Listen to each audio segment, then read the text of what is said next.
Hello, hello, hello. Welcome on in, everybody. Jay, I'm so sorry to hear that you've had a power outage. I hope that you guys are staying nice and warm. Is it snowy where you are? I don't remember. But I'm so sorry to hear that. And also, you're so sweet. Thank you so much for the compliment, Jay. And Thumbs, welcome on in. What's for dinner or lunch or breakfast, depending on your time zone? If you're chilling, waiting on your own food.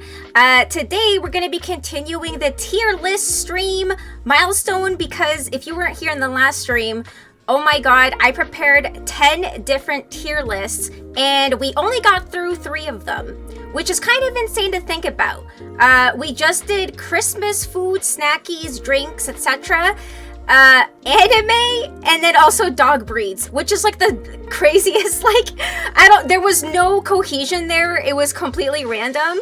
But yes, we only finished 3 out of the 10 that I had planned. So today, I decided to continue this and then also hopefully make it more, easier for people in other time zones to swing on in. No snow, torrential downpour with heavy winds, fallen trees took out some power lines. Oh no. But you're okay now? Glad to hear that. Nothing's worse than being in a power outage when it's freezing cold, like over here. It did finally snow, actually. It finally snowed last night, and it stayed. I'm just sad that every year it seems to take longer and longer for the snow to come and for the snow to stay. But finally, it's like the 19th now. Finally, it snowed last night and it's finally here and it's staying. Hopefully, crossing my fingies. So let me pull up our first tier list of today. Where is this window? Where is this window? In-game overlay. I have like a million sources here. 1 second. I need to put better. There we go. Okay, there we go.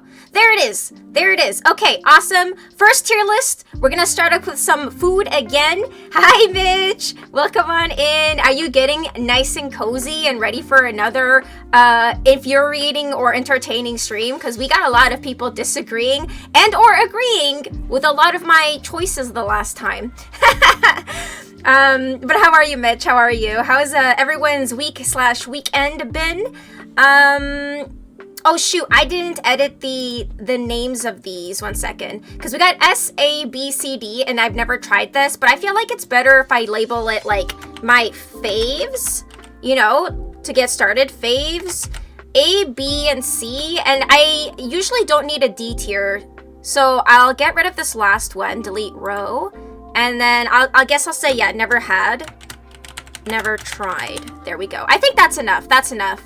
Okay, or you know what? We'll do tasty, and then we'll do mid, and then we'll say no, thank you, no thanks. Okay, perfect. I think this would make more sense. Always ready. I'm good. I'm just making some lunch and coffee. What's for lunch, Mitch? I just had some soup for my lunch. First things first, green apple. I'm sorry, but I really do not like sour food. Anything that's sour is not for me, so automatically green apples is a no thank you. And this is coming from somebody who's not normally a picky eater. I'm usually open to pretty much everything, or at least trying it once. OMG, I'm making potato leek soup. Oh my gosh, that sounds so good. Well, I didn't make this soup that I ate. I just bought canned soup. But, Campbell's, if you have it in New Zealand, is like a really good soup brand. They don't add like a lot of salt or anything, so that's nice. Like, not a lot of preservatives or anything like that. But yeah, it's really good. So I've been eating it a lot. And otherwise, too, by the same branding. But potato leek soup sounds delicious. That sounds amazing. Red apples, I would say, are tasty. An apple a day keeps the doctor away. And, when I'm in a rush or something to, pack my lunch or something like that, I always brought like an apple with me to work or to school or something like that. Because, you don't have to wrap it up or anything like that if you just bring it whole. And if you do cut it up, it's really easy to eat. You just cut it into 4 pieces and then you're good to go. Put it into like a little baggie or a container and it's not messy or anything.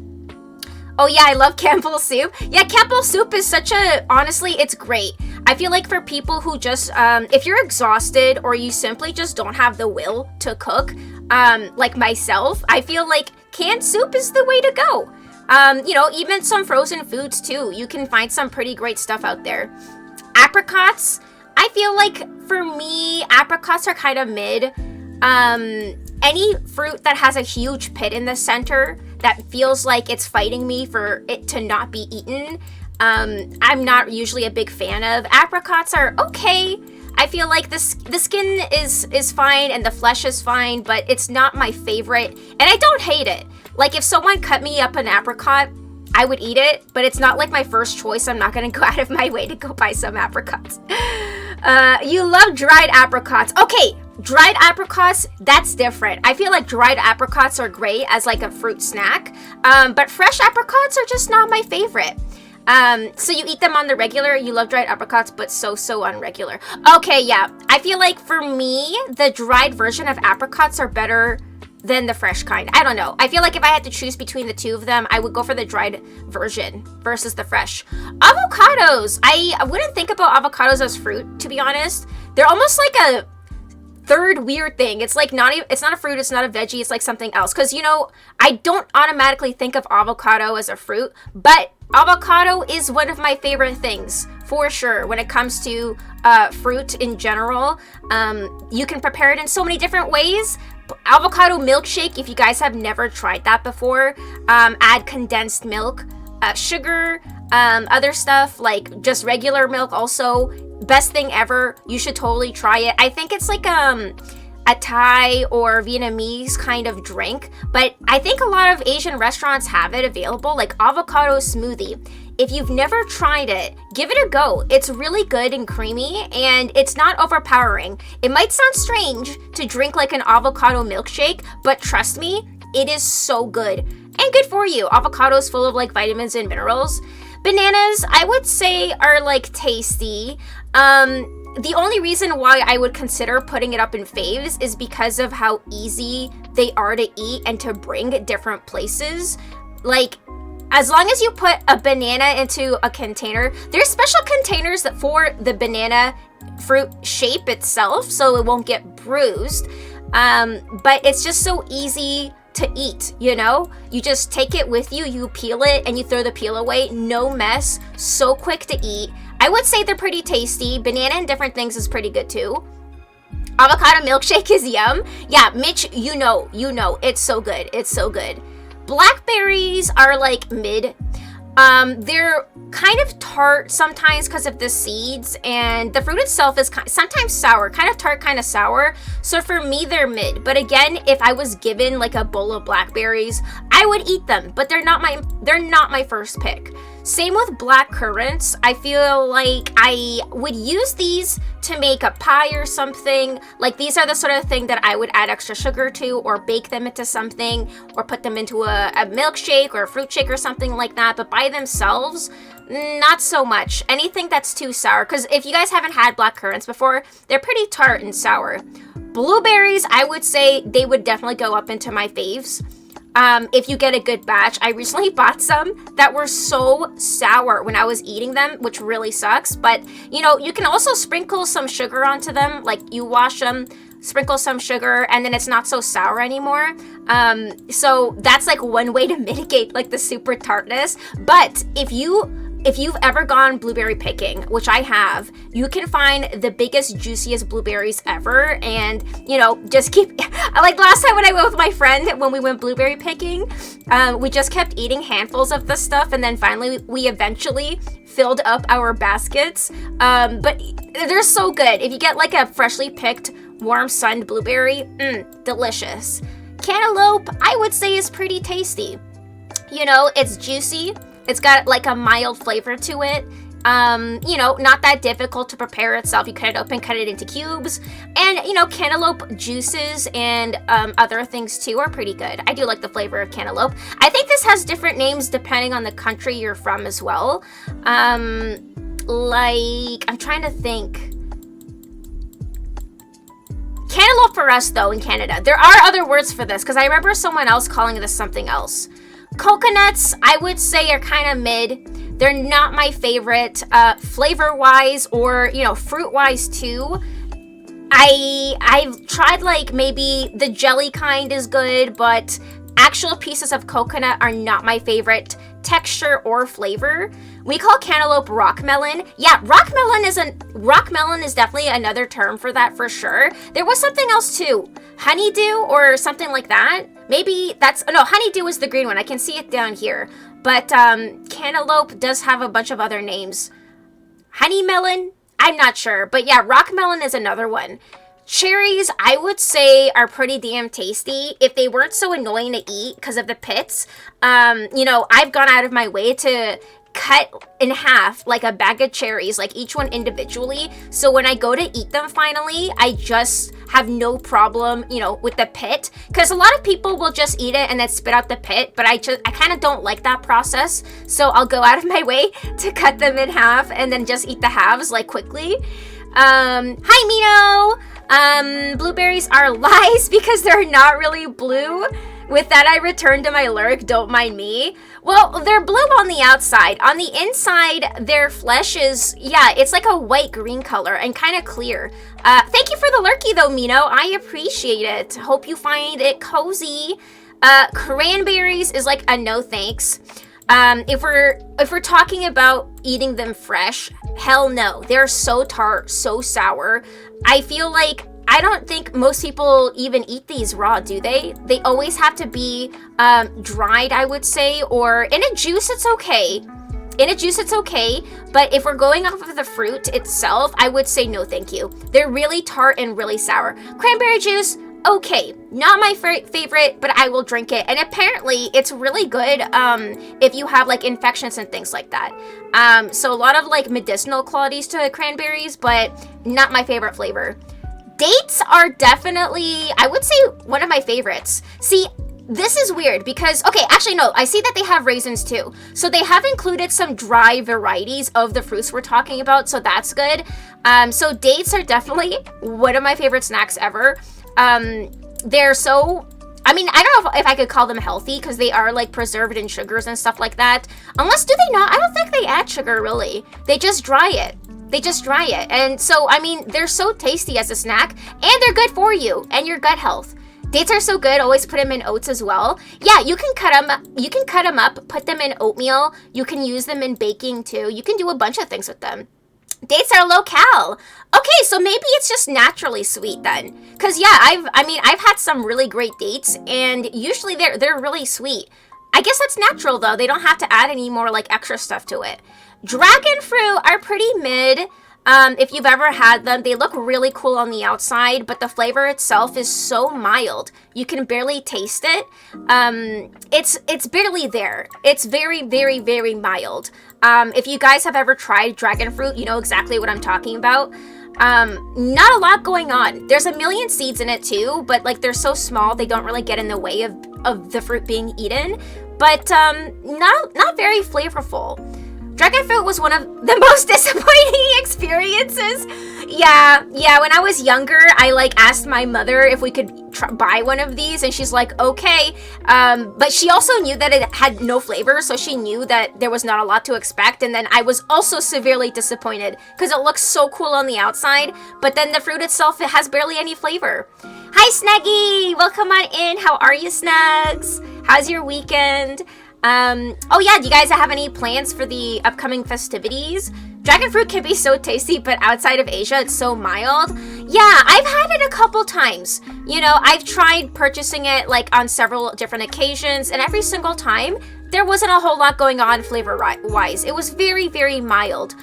So maybe if you are getting it directly in Asia, you know, right from the source, maybe they have it more ripened. Because it's not like it doesn't taste ripe or anything. It just tastes like it has no flavor. So, very strange. Yeah, all the dragon fruit that I ever tried didn't have a flavor. Durians I've never tried. This is one of those fruits that have a lot of contention around because apparently it stinks really bad. but it also tastes really good. So I don't know. I've never tried raw durian. I've tried like durian bubble tea, you know, where they like put it in a shake and stuff, but I'm pretty sure it used powder. It wasn't like the actual fruit itself, because you know how these bubble tea places try to save money by sometimes using that sort of thing. So I've had it in like a shake. It was fine, but I've never tried the fruit. Have you guys ever tried durian before? The ones in Asia are also pink. Interesting. Yeah, this picture too, it's white on the inside. So maybe it is like, either it's a different strain or it's not ripe. I cannot eat durian. My parents swear by it, but I just can't eat it. So you've tried it, right? You've tried it, or like, does the smell put you off? Because apparently durians smell like rotten meat or something like that, like just like rotten eggs or rotten meat. Like, not really good. It's really stinky, but it tastes like custard, and the texture of it is apparently like custard. You've tried it a million times? Oh no. And you just don't like it? Is it because of the smell? But because I want to try it. Right. So you just don't like the experience. Is it because of the smell? Oh wait, because you want to try it and you want to like it? Is it because of the flavor, because of the smell though? Because like I've heard, people hate how it smells, but they love how it tastes.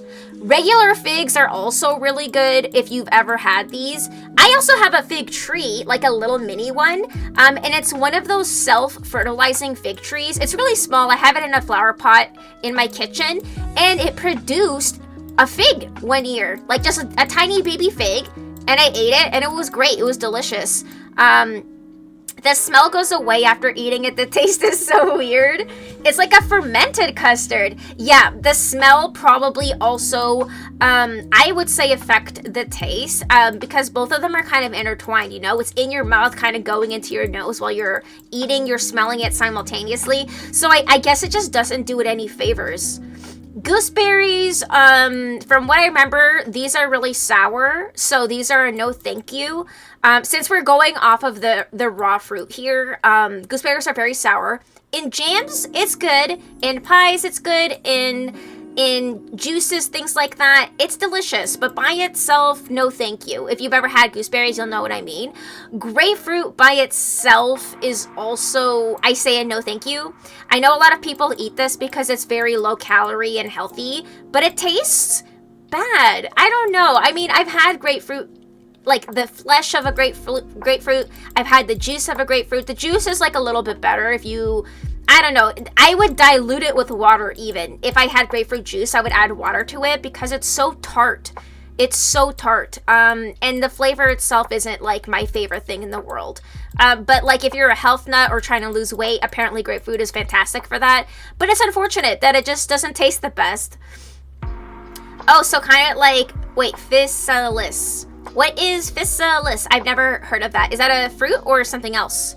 Grapes are delicious. I love grapes. Red grapes are great. White grapes, I would say are mid, because they tend to be sour or they tend to be tart. But the red variety are definitely one of my favorite fruits, and easy to eat as well, like the big globe grapes.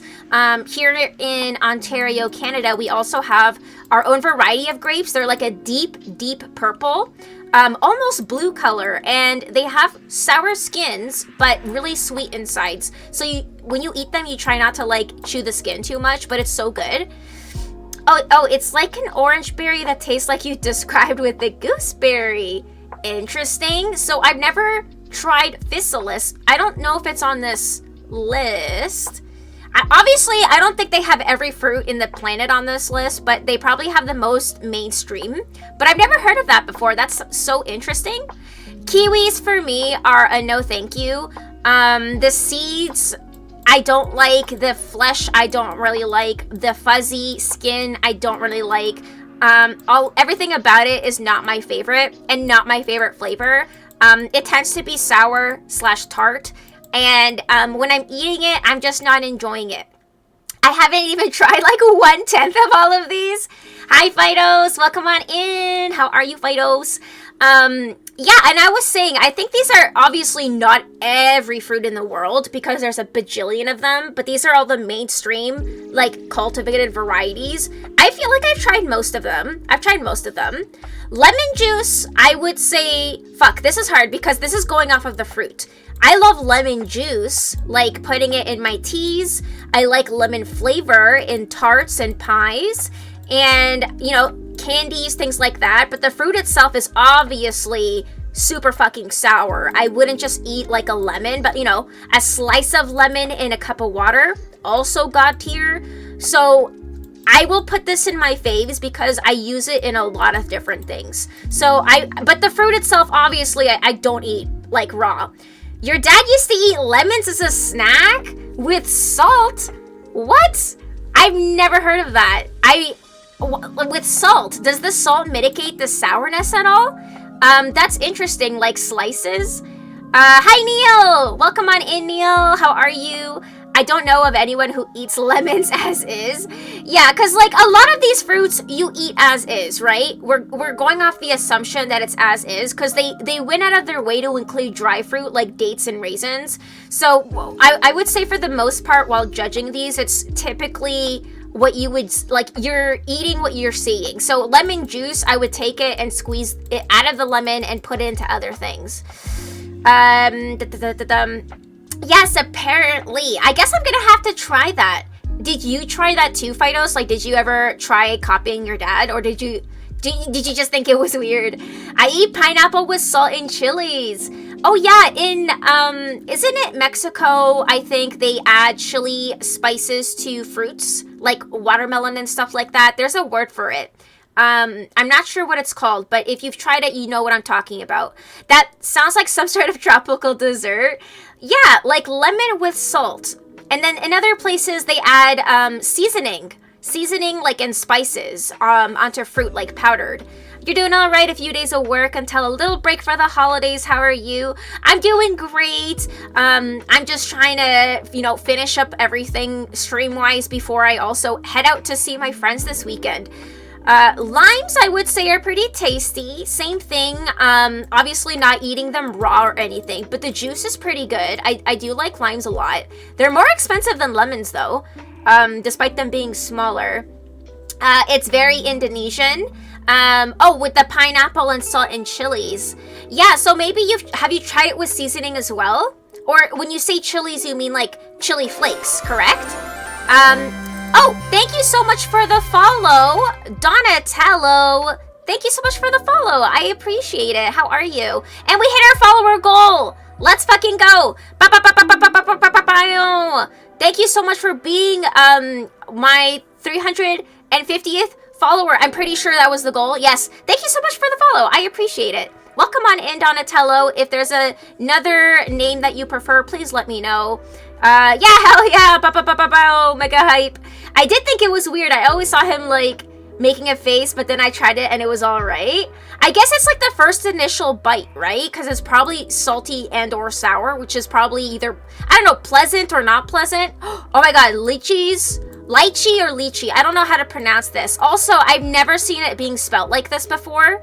So lychee or lychee, how do I pronounce it? So fucking good. The flavor is god tier. The fruit itself, raw, is god tier. It is just so good. Oh my god, do yourselves a favor, go to your nearest grocery, like your Asian grocery, get a can of preserved lychee in syrup. It is so fucking good. Oh my god, it's like candy basically. My parents always make it during the summer. The pineapple with salt and chili flakes. Yeah, that sounds like a really good summer snack. That sounds really good. Yeah, goal reached, Pog. And we're also close to our next milestone goal, our next sub milestone goal, which is a cosplay shoot. And you guys will be able to vote on what cosplay I'll do. So mega hype for that too. The mango is my favorite fruit. Number one. We're putting this in number one. Mango is my favorite fruit. Like, overall, if someone asks me what is my favorite fruit, it is mango. Mango was just, I don't know, it is literally perfect. It's like ambrosia. It is like God's snack, you know? It's perfect in every shape and form and way. Any way you prepare it, you know, straight, like raw fruit, in juices, ice creams, candies, whatever the fuck. It's so fucking good. Same. Oh, is it your favorite fruit too? Yeah, what is everyone's favorite fruit, by the way? Like, if you had to pick one fruit it to be served to you right now in a bowl or whatever, what would you pick? What would you pick? Oh, pear. Pear's your favorite, Snuggie? I really like, I think it's called Chinese pears. They're very round and crispy and juicy, and there's a lot of juice when you bite into it. I think it's called a Chinese pear. Oh my gosh, you literally said specifically Chinese pear. Oh my god, yes, those are so fucking good. So I'm correct. And they have like white flesh and like a light skin color. They're so good. Have you seen how they cut them like a flower? Mangoes? I haven't in restaurants or just like and like people doing that at home. I've never been fancy with preparing my fruit or anything. I only ever cut them into slices or cubes. Snake fruit? I've never heard of snake fruit. What does snake fruit look like? I don't know if it's on this list. Nectarines are pretty damn tasty. They're pretty damn tasty. I would say that they're pretty good. Not as good as peaches, but I do enjoy them. But yeah, I've never heard of snake fruit before. Snake fruit had a skin like a snake. Interesting. I have never seen that in my grocery store because that doesn't ring a bell. Oranges, for sure, in my top fave list. Orange juice is probably my favorite fruit juice. I really like pulpy orange juice. I might be the minority in that, but I really enjoy pulpy orange juice. Like the texture of it, it adds to the flavor. Snake fruit is brown and white on the inside. Interesting. It's really tasty and Indonesian. So maybe it's too delicate to export to places like Canada because I've definitely never heard of it and I've definitely never seen it or tried it because I've never seen like a brown and white fruit called snake fruit with a snake-like skin on the outside. In some beaches, they prepare them cutting them like a flower on a stick with hot sauce, salt, and other stuff. That sounds amazing. Okay, I think that's what I was mentioning. In places like Mexico and other areas in the world, they have like a piece of juicy fruit. They put different spices, seasonings, sauces, you know, whatever, and apparently it complements it really well. Papaya are like my second favorite. You know, I feel like lychee, papaya, and mango are literally in my top 3. For sure, because papaya also is a really, really, really tasty flavor. I would say third, possibly. Mango, lychee, and papaya. I fucking love tropical fruit, man. It is so good. Like, compare these to fucking apples, okay? Like, there's no competition. There's no competition. Yes, okay, yeah, you agree? Oh, yeah, you like papayas too? Or the seasoning, like you guys like putting the seasoning on your fruits and stuff. Passion fruit, I've never tried. Believe it or not, I don't think I've ever tried this. I've never gone out of my way to purchase this, and I've never seen this in my home. And again, like, I feel like I've never ever purchased it. So because of that, I feel like I've never tried it. But it looks good. It looks delicious. Let me find a picture. Okay, let's see what the picture looks like. Oh, did I open it? Did it open? Oh, let me try clicking again. Here's the picture. Okay, so this is the snake fruit that Snuggie's talking about. I have never seen this before.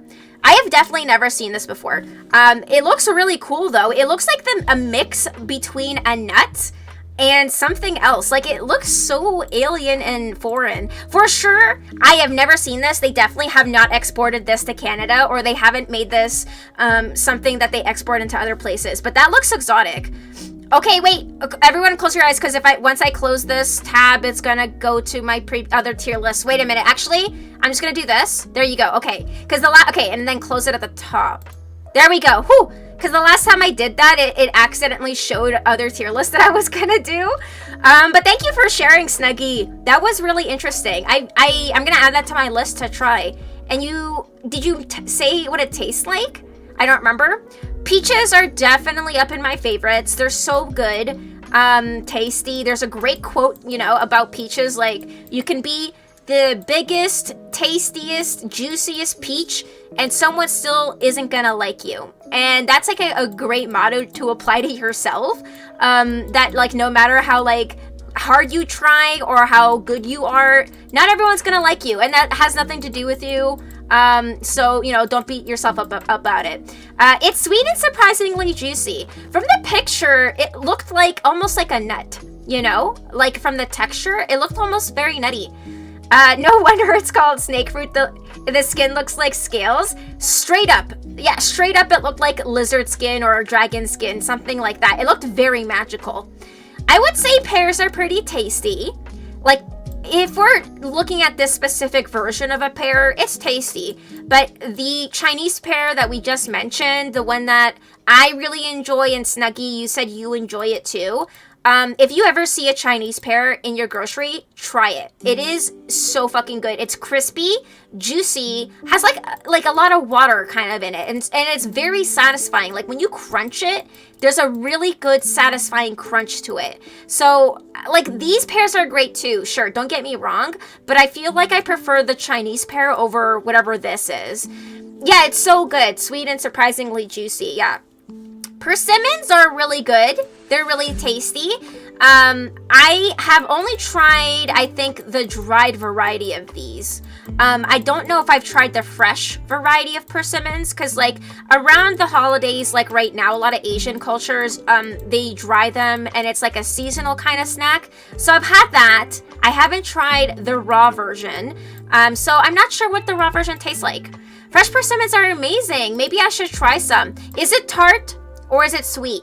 Like, how would you describe it? Because obviously when it's dried, it tastes like really sweet. Pineapple, I would say, is not my favorite. So the main reason why, pineapple has like these microscopic hooks inside of the fruit, which is why a lot of people's tongues feel itchy or uncomfortable while eating it. And that's why I don't really like it, you know? Pineapple juice is fine. Pineapple flavor is fine, but pineapple flesh is not my favorite. It's a tarty sweetness, kind of like cherries, interesting, but more fleshy. Yeah, it looks like an interesting texture fresh, but I've never had it fresh, so maybe I should try it. So I'm putting it up here because the dried variety is pretty good. If you put salt on pineapple, it takes that feeling away. Really? I wonder. I should try that. Plums, I would say, are pretty mid. Actually, I don't really like them because they tend to be sour. And again, I'm not a fan of sour things, so I would put this into no thanks. Like, the flesh is okay, but the skin is typically really sour, and because of that, it kind of takes away from my experience of eating it. So for me, it's a no thanks. Pomegranates are so good. Oh my gosh. I know that this basically throws out everything I said out the window because the seed is basically the whole fruit because you eat the seeds, but the juice and the flavor from a pomegranate is so fucking good. Oh my god, I love pomegranates. It's a shame they're so expensive usually, but I enjoy eating them, as is, like the fruit itself, or pomegranate juice. Also really good for you and really healthy. But it tends to be kind of expensive, so I don't usually buy these because of that. Pomelo. I've never tried pomelo. Is it pomelo or pomelo? I don't know how to pronounce this even. I've never had this. Have you guys tried this before? Do you guys recognize what this is? Because I've never seen that before, so I'm not sure. You've also never had it. Yeah, this looks very, I would say like an Asian fruit or something like that, or from South America. It looks tropical. Raspberries are, I would say, up there in my favorites. If you ever have a chance to go raspberry picking, same thing with the blueberries. It's so different to buying them in the store. You can pick them, like they're so much larger, first of all, and they're sweeter. So I would for sure say raspberries are some of my favorite fruits. With the strength in the E, like pomelo. Pomelo? Like pomelo is, do I say it like E? Do I say pomelo or pomelo? You've had it. Okay, what does it taste like? What does pomelo taste like? It looks like a melon to me. Red currant is like a no thanks. Again, if we're going off of the fruit, it is so tart and sour. I've made a pie with these before. Not my favorite. It was so sour, even with all the sugar I put in. Oh, oops. So I would say red currants are a no thank you for me. And I picked them myself. I went to go berry picking for something else. Like, I don't know, I think it was for raspberries or something. But I was like a week too late or something, or they just finished. They like closed the fields and they're like, oh, but our red currants are available. And I was like, okay, I guess. And so I picked red currants instead. And they were so sour, you guys. Never again. You've never had red currant? I feel like they're popular in like European cooking and stuff like that. But for me, they're not my favorite. Currant juice is good. I definitely like currant juice because they add sugar, obviously. Like these things as juices is fine, but we're kind of going off the raw fruit here. So like as is it's a no. It's a no. No, not like that. It's like like are you saying like a? A or pomelo? It's like bittersweet, a bit like lime too, like bittersweet with a bit of sour. Interesting. Pomelo, like pomelo. Oh, it's pomelo. Pomelo. Is it pomelo? How Caucasian do I sound right now? Is it pomelo? Okay, it's pomelo. Okay, I'm gonna try to remember that. Okay, you said it perfectly. Okay, good. Starfruit is one of those fruit also that I tried and I was really disappointed in because it obviously looks fucking cool. When you slice it, it's a star shape, but it's mild flavored and more on the tart side. Kind of like the dragon fruit, you know, you think it's gonna taste as good as it looks, but it's very anticlimactic. So if you've never had starfruit, it's very beautiful. Don't get me wrong. Like, I think that if you're garnishing a dish or something, starfruit would be a great way to do that. Or maybe if you're doing like a bouquet of fruit or something, starfruit is really pretty, but it tastes very boring. So for me, it's mid. It's mid. Strawberries are pretty tasty. I would say, unfortunately, for the most part, when you get them in a grocery store, they tend to be really sour. So I don't know. The one time where it would be up here in faves is if I'm picking them myself in a field, in the sun, they are warm, gigantic, but that's usually not the case. So I would say they're pretty tasty, but only if they're sweet and hand-picked and, you know, straight from the field. Strawberries are so hard to preserve. I feel like that's usually the problem. They ship them out when they're not ripe, right? And they stay kind of tart and kind of sour even though they are red on the outside. So like I would say if it's like that, you know, I don't like that at all. Hi Ref, welcome on in. Ref, how are you? Thank you so much for swinging on by. How's that going? We're doing another tier list stream today because you know we only did 3 yesterday. Goddamn, we only did 3 yesterday, so we're continuing the party today. Tangerines are definitely one of my favorite fruits ever. They're tasty, juicy, easy to eat, easy to peel. They're easier to eat than oranges for sure. And a great snack. You can take them anywhere with you.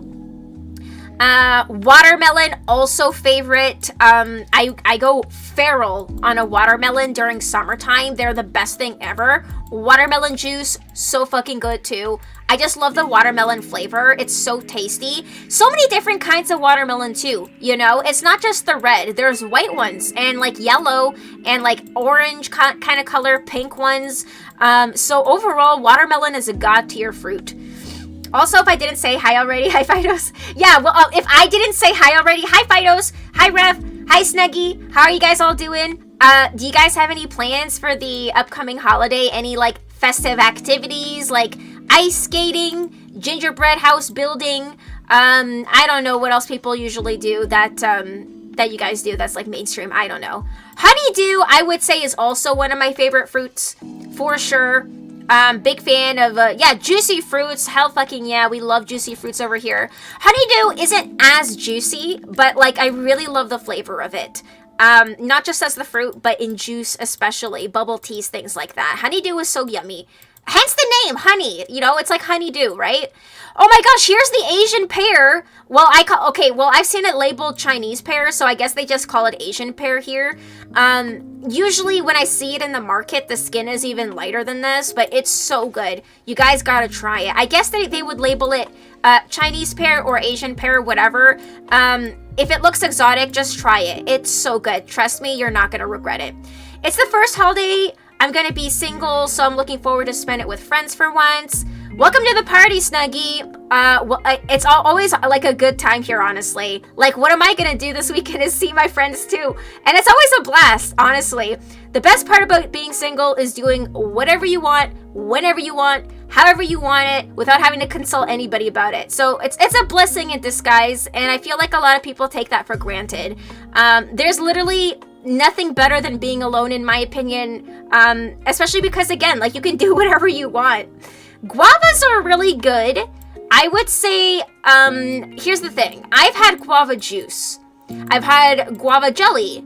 I haven't had guava fruit though, but guava flavor is in my favorite ranking. So because of that, I'm gonna put it up here. I've never had the fruit. I've just had it in other things. But from what I've experienced, it's like right up there with mango and lychee and papaya. Like, it's a really good tropical fruit. I don't think I've seen the fruit itself being in a grocery store though. Or maybe I haven't looked hard enough. Have you guys had this, like, itself, like the fruit itself? Because the juice is so fucking good. Preach, yeah, we all fucking know. Like, honestly, if you need anyone to give you, like, a pick-me-up about that, just come here. I am watching you at the airport on a layover. Oh my god. Where are you going, Ref? Like, to see family? Oh my gosh, I hope you have a safe flight, by the way. I know how much it can suck, like, waiting at the airport, you know, especially because it's, like, an hour or two in between, that sort of thing. Blood orange. I would say no thank you, because this is really sour. I have only used this in sangria. Like, you know, sangria, like, with, alcoholic drinks. Like, that's what I've used this for. But by itself, it's a no thank you because it's pretty sour. So for me, it's a no. I hate it because of the consistency, but the flavor isn't bad. It's very mushy. For guava, like the guava fruit, so I've never tried it, but I would say that the flavor of guava is one of my favorite fruity flavors. Like, if I had to choose something to drink with a fruit flavor or whatever, guava would be up there. Let me give you the huggies for some comfort. Yeah, everyone send good vibes to Ref, especially so he has a safe flight. Traveling home for the holidays, I see. Yeah, I hope that it's a safe flight, especially if you're, like, crossing anywhere with snow or something like that. Custard apple, that looks interesting. Never had it though. This does not look familiar to me. This looks interesting. Custard apple. It almost looks a bit like, what is that vegetable? Lotus root? It kind of looks like lotus root, you know, when you cut it in half. Yes, the fruit itself. You'd probably love the fruit itself. Your mom loves them. Yeah, okay, next time I see guava, I'm gonna buy it, because I want to try the flesh of it, because the juice is so good, and it's good in things like jellies and other stuff like that. Ground cherries. Oh, isn't this called a Chinese lantern? This, I might be wrong. Ground cherries, I guess that's like another name for them.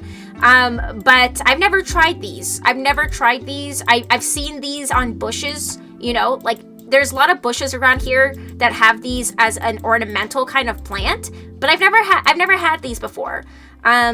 So I've never had. Have you guys tried this before? Kumquat. I don't think I've had kumquat before. I don't think I've had it dried or fresh or anything. I don't think I've tried the juice or anything like that.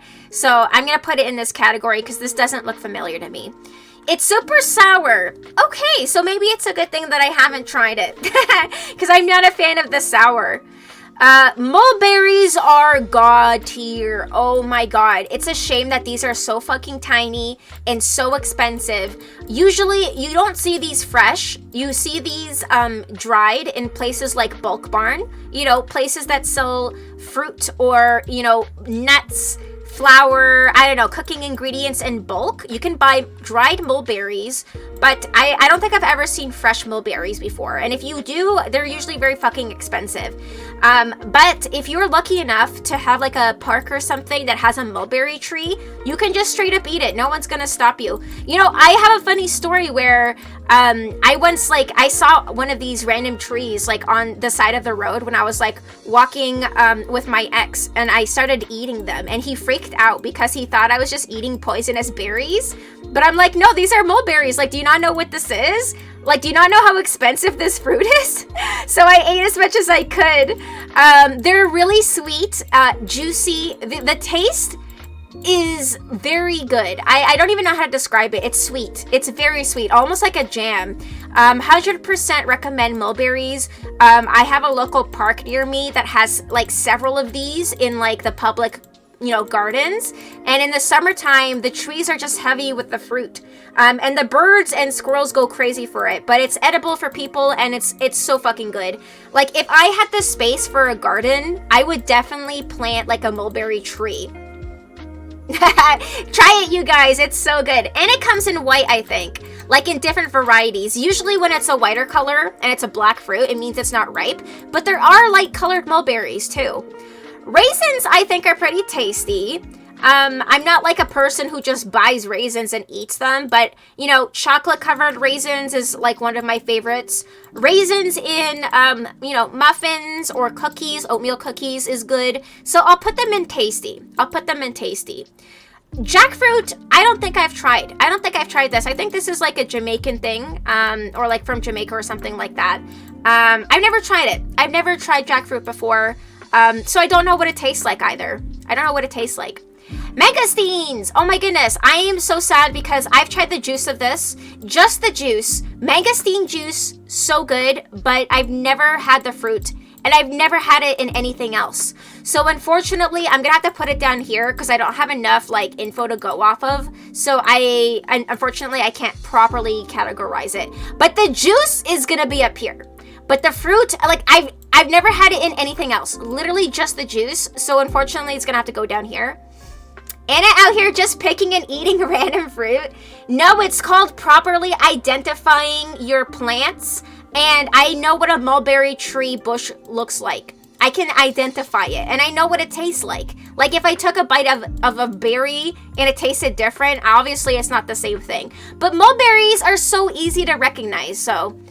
Rambutans I've never had these. Are these similar to lychee or lychee? Because they look similar to me. What's the difference?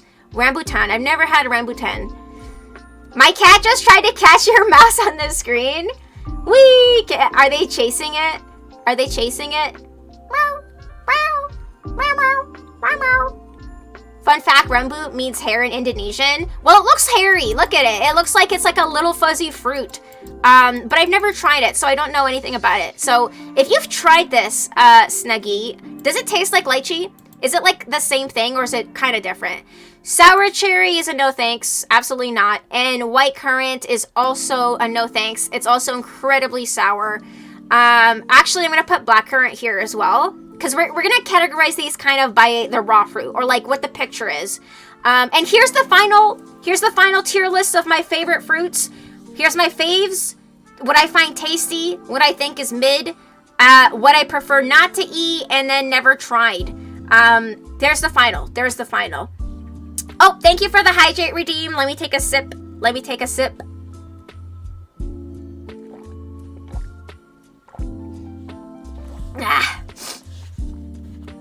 Thank you for the clapping. Hey, we're doing good for time. It took us an hour to do one. Guess what the next one is? Vegetables! We got a vegetable tier list. You know what's so funny is people were telling me to do stuff like fast food and stuff. But here's the thing. I don't really eat fast food. I don't really care about brands for fast food. So we're literally talking about fruits and vegetables because this is what I eat, okay? Like, if someone told me to pick between Burger King or Wendy's or McDonald's, my answer is none of them. I'm sorry, I don't eat there. Artichoke. Okay, you know what? We're gonna have to do this again. We're gonna do faves. And then we're gonna say great, and then mid, and then nah, and then never tried. Cause again, I don't need all these. Never tried. Like people are crazy with the amount of rows they add to this stuff. There we go. Oh, hi Zach, welcome on in. Here briefly on a meal break. Oh, I hope you have a good shift at work today, Zach. I hope it goes by speedy for you. The first one, your arch enemy. Artichokes are okay. I would say they're pretty great. I don't go out of my way to cook with these because if you don't know, you have to peel the outer layers a lot. You just eat the heart of an artichoke, so you end up with pretty much nothing. And I'm not like great at cooking these, so it's kind of a wasteful. So if I'm in a restaurant, sure, I will eat artichoke, but it's not my favorite to prepare because it's kind of, I don't know, kind of, what's it called? When something has like too many steps to it. I usually can't even really tell a difference between food chains. Wait. You mean like between fruit and vegetables, Fidos? Wait a minute. Avocados are on both lists? Are they really? Where is it? That is weird. See, this is what I'm talking about, because when I was doing this, I was like, I don't normally think of avocado as fruit, but I don't think of it as a vegetable either. It's like a special third thing, but it's going to go up in faves again. Or you know what? I'm going to leave it out because it is a fruit. I'm pretty damn sure it's a fruit, so. They are so hard to prepare. Convoluted, yeah, it's just too much work and wasteful. Because again, you have to peel back pretty much half of this thing. Arugula, fave. I like any herbs. Any herbs is great. Asparagus, also faves. Beets, I would say pretty great. Bell peppers, I would say would be up there in faves. I eat like bell peppers pretty much like every day, but I chop them up and I cook them in like scrambled eggs, or you know, you saute them with meat, or you do roasted vegetables. They're really easy to prepare. Asparagus too. If you guys haven't tried plain asparagus with olive oil and Italian seasoning or whatever seasoning you prefer, toss it and put it in the oven for like 15 minutes, obviously like preheated. It is like the best thing ever. I snack on them. Or like artichokes or asparagus. Artichoke. Oh, you guys don't like artichokes? They're really good though. They're really good. Broccoli, also favorite. Brussels sprouts, also favorite. Butternut squash, also favorite.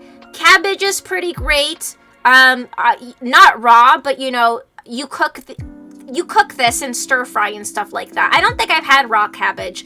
And, oh, actually, I had raw cabbage like salad. You have to like chop it finely. It is pretty good. I snack on them. Bell peppers. Oh, you eat them raw. I love raw bell peppers too, in hummus or like any other kind of dips as well, like veggie dips. Like, it's just really good. I think bell peppers all around are like a solid vegetable. Carrots, I would say, are my favorite. Cauliflower are great. Celery is great. I also eat this like a lot of the time, like raw with bell peppers and carrots. Corn is definitely up there in favorite. Cucumber is up there in favorite.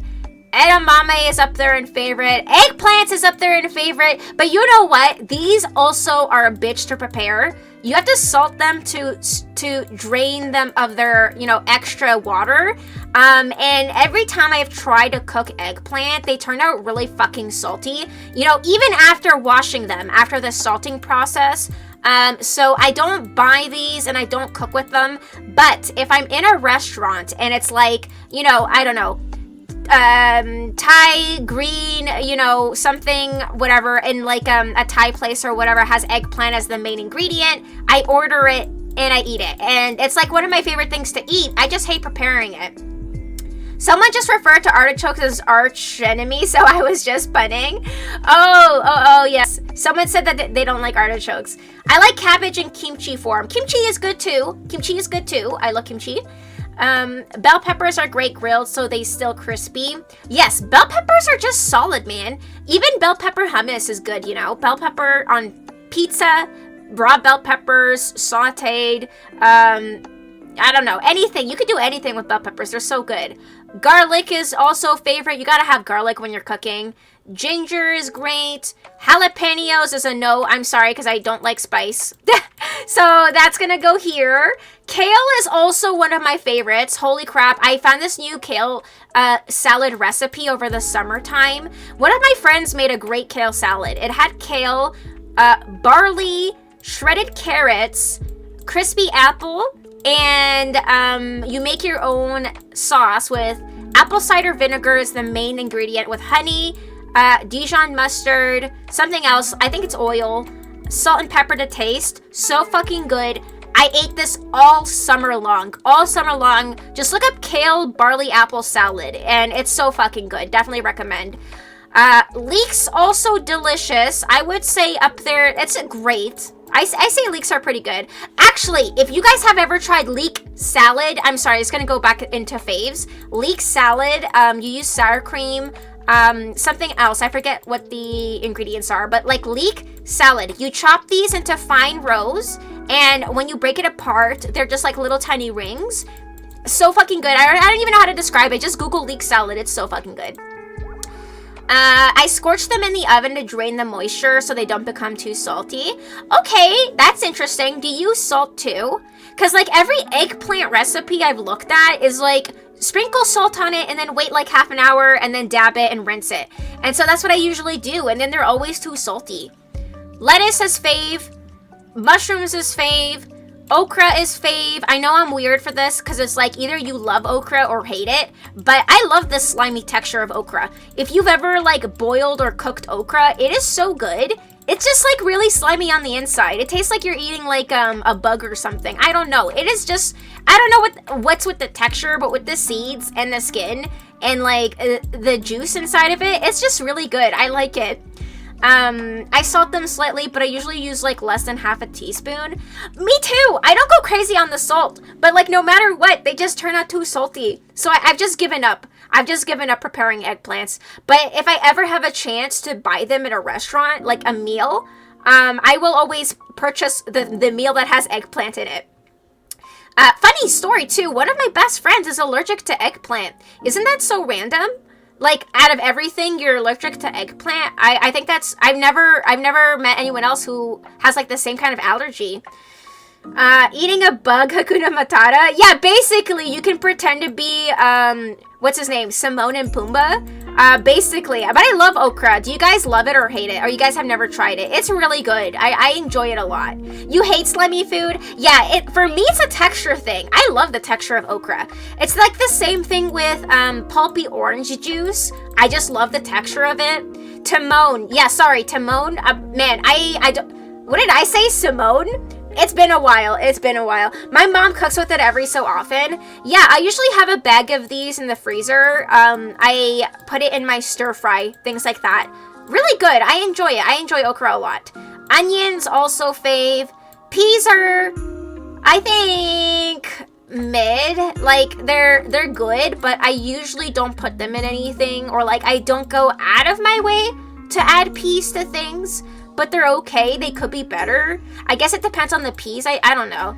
Potatoes are great, I would say. I'm thinking really hard here. Like, depends on how you make them. Because, like, otherwise they would be mid.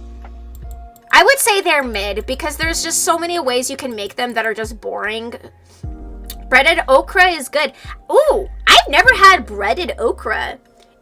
Is that from like a specific kind of region that they prepare it breaded?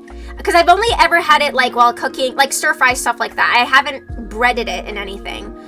Pumpkin is great. I would say pumpkin is like same with the butternut squash, but like it's like the same kind of thing. I enjoy pumpkin, squash, that sort of thing. I'm gonna head to bed. It's almost 1:30 a.m. Holy crap, Snuggie. Good night. I hope you have the sweetest dreams. Thank you so much for hanging out with us. I hope you all have a great day / evening. You too, Snuggie. I hope you have a good one. See you in the next one. Bye-bye, Snugs. I wish Elton John would release his vocal version of Hakuna Matata. It would work great with his voice. I didn't know he didn't do like the original, right? Like I don't know how that would sound. Radishes are definitely up there in faves.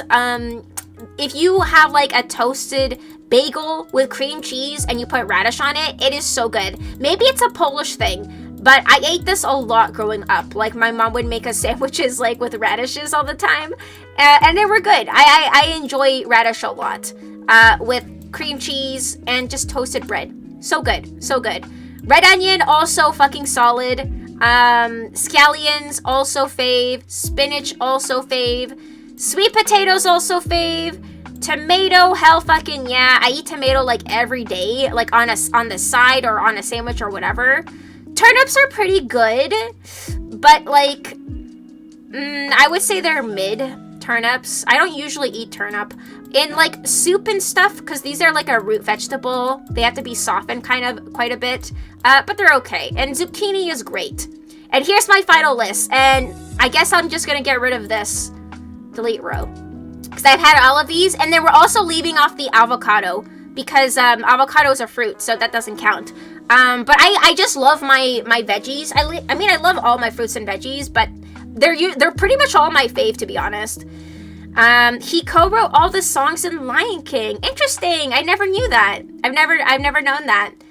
That was a pretty quick list compared to all the others because I fucking love vegetables. There's not a lot to debate here. It's like, yeah, these are all my fave. These are great. These are mid, and I just don't like spicy stuff. So jalapenos are at the bottom. Wow, you've tried so much? Really? There's definitely more out there that is just not on this list. Like, I'm trying to think, but, this is kind of like a limited list. But, like, I grew up eating, like, home-cooked meals. Like, my mom made amazing, like, dinners and lunches, etc. Maybe it's a European thing, so we ate pretty much everything. And I live in a multicultural area here, like in Canada. So like I've tried stuff like edamame, you know, which is like an Asian kind of thing. You know, boiled edamame, you lightly salt it with sea salt, and it's a fucking amazing snack. And that's from Japan. They might eat it in other places too, but like I've had it in a Japanese restaurant. So fucking good. And you can buy edamame too in the grocery store. So yeah, that's it for the vegetables. We did it. Bam. So easy.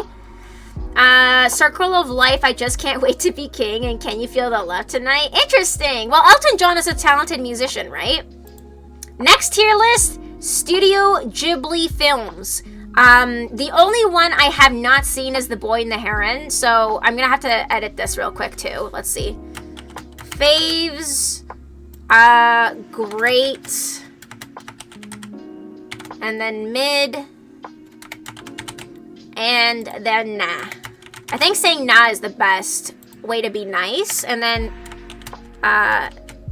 never seen. Or actually, I guess I'll do lowercase, not seen.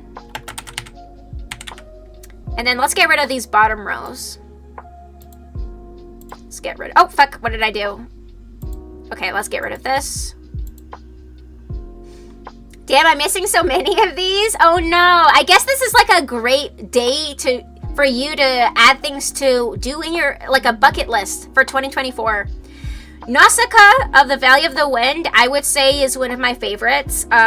This one, it has a lot, I mean, I was gonna say it has a lot to do with nature, protecting nature, but to be honest, like a lot of the films that have come out of Studio Ghibli, this isn't just Hayao Miyazaki's films, I'm pretty sure this is all of Studio Ghibli.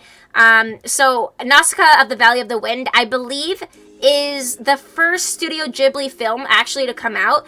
Actually, I think these are all in order. From what I'm seeing, these look like they're all in order. So we're gonna literally go in order. I haven't watched any Ghibli film in the past, like 10 years. Holy crap, Fidos, no way. Like at all? Like you haven't seen any, or you've seen like one or two of them? Is that because you're not normally into anime or that sort of thing? Because I guess you would have to be kind of in that kind of realm of genre or whatever to watch these to begin with. But yes, Nausicaa, really good, strong female lead, like a lot of the films. People versus nature, and obviously people can't win, and there's like a lesson at the end. Don't want to spoil anything. It's really good. It's really good. Castle in the Sky, I think it's great. Has to do with like a castle in the sky. I don't want to spoil anything if you guys haven't seen anything. But it's like a really cute adventure story.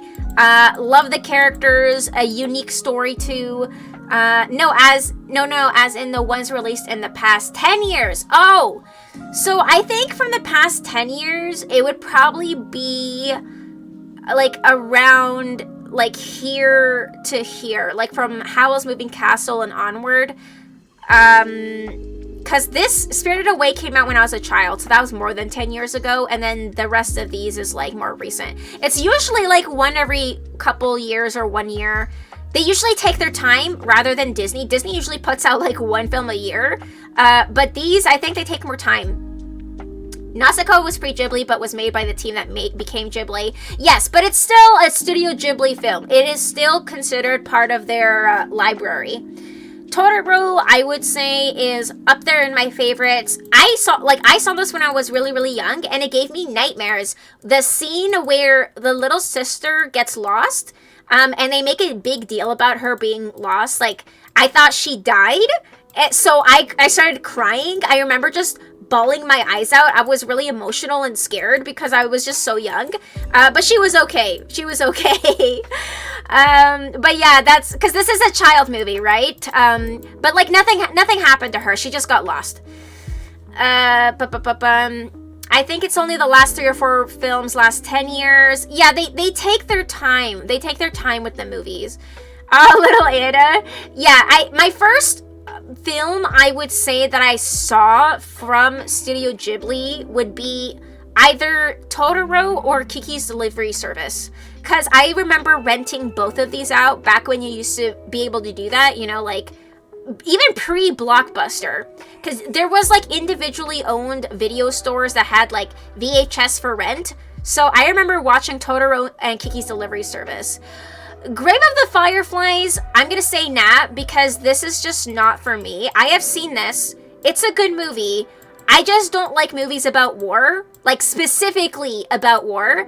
I don't like seeing, you know, kids dying and starving, but like, obviously this is made to show the atrocity of war. I just don't like watching it. Like, I don't like watching it in a movie. You know, the world is already such a horrible place. When it comes to me relaxing, I don't like watching this sort of thing. And obviously you cry a lot, so I don't like stuff like this. But for me, it's just a no. I'm just not into this sort of thing normally. Great film, obviously, but for me, it's just a no. The Wind Rises Onward was 2013. That's crazy how like 2013 was 10 years ago. Damn, holy crap. Where does the time go? 10 years ago to me feels like, I don't know, maybe 2010, but I guess that's not too far off. Mine was Spirited Away when it came out. Yeah, Spirited Away, I saw in the theater. So that was my first theater movie, first like a Studio Ghibli film, and I was blown away. And that is what made me, you know, realize that, you know, this is like a studio doing this, that this isn't just Disney. Because, you know, when you're little, you just sort of group everything together. And so when Spirited Away came out, I was a little bit older, so I understood, you know, like, oh, there's so many of these, you know, specific movies. Kiki's Delivery Service, also a fave. I loved this movie a lot. We had it on VHS. I watched it so many times. Really, really good film about like finding yourself and also dealing with burnout as, you know, I would say this applies to any creator, especially if you're an artist. It talks about how if you try too hard to produce, you know, to keep working, you usually lose that flame and you get burnt out. And the only way to fix that is to do nothing. And, you know, it's like something you can apply to your everyday life. So it's like a really nice story, and like a coming of age film with Kiki. And it's just like really cute vibes, so cozy. I love the setting, the seaside town. I'm not usually someone who's like into, like, I don't know, the idea of living next to an ocean, because the ocean can go crazy, but like this makes it seem really cozy. It was written by the real life brother who killed himself in the movie out of survivor's guilt, Grave of the Fireflies. Yeah, it's very sad because like his sibling ends up dying. He tries to save him, but they're both just children. There's not much you can do. So I would just say, for me, it's like too sad. Only Yesterday, I'm so sorry. This one was very boring. This one was about nostalgia. I don't remember too much details. It's basically looking back on life and, like, you know, growing up, moments in childhood. But, like, I don't remember becoming invested in any of the characters or the story. I found it to be very boring. So, for me, it's a nah. For me, it's a nah. It wasn't that good. But maybe you disagree. Porco Rosso, I think, is kind of mid. I'm not into airplanes. Again, this is also kind of war-themed. I'm not into airplanes. I'm not into pigs. So for me, it's like, I'm not the target demographic here. It's like an interesting story. Some guy gets turned into a pig. I think he's like cursed or something, because, you know, you gotta have the fantasy element. But like, I'm just not into what it's about. I'm just not into it. Maybe if you're into pigs and into airplanes, Porco Rosso's for you. And I think he like stays a pig the whole time. I think he was like looking for a cure or something like that. But I just remember being bored. But it's like, it's okay. It's like better than not, but it's okay. For me, it's mid. Ocean Waves is nah for me. I'm gonna say a spoiler here. Okay, if you don't want the spoiler, cover up your ears for the next like 5 seconds. Okay. So these two protagonists are into each other, and there's a reveal that they are related. They are siblings, which is kind of really fucked up. So it turns out they're brother sister, and you know, they find out in the heights of like height of their crush, and when they realize they're siblings, they're like, oh fuck, well, we can't do anything about this because obviously we're fucking related. And so yeah, it was just like a weird movie. Very weird. Okay, spoilers over. That's it. That's the movie. So for me, it's a nah. Yeah, spoiler warning over. So yeah, for me, this is a nah. Pompoko, it was mid. It was mid. These are Tanukis trying to protect their home from developers because it's like they're encroaching on their territory. It's cute. I think it's aimed at a younger demographic. I don't know. I thought this was a little boring. It's very Japanese, so maybe the jokes and stuff are not as funny as they could be. Like if I got it, you know. It's okay, but for me it's mid. Tanukis protecting their forest from humans. They drive them away by, you know, various shenanigans. They can transform themselves. It's still magical, but not my favorite. Whisper of the Heart. This one's fantastic. I love this one. The cat, very handsome cat. I'm not a furry, but I mean, he's a very handsome cat. A cat in a suit. She saves a cat from being run over. Oh, hold on, what happened? My ex-girlfriend loved Pompoko because of how the Tanuki use their testes. Oh yes, because apparently in Japanese culture, there's something about that's lucky. So there's a lot of statues of Tanukis with huge balls. Like, that's not even what they look like IRL, but in statues, they just make them gigantic because it's, like, lucky. I don't know what it is, but it's cute. Sure, it's cute. But Pompoko itself was, like, I wasn't as entertained as I could have been, so that's why it's in mid. We're all a little bit of furries. Oh my god. Yeah, I never knew that until I saw that movie.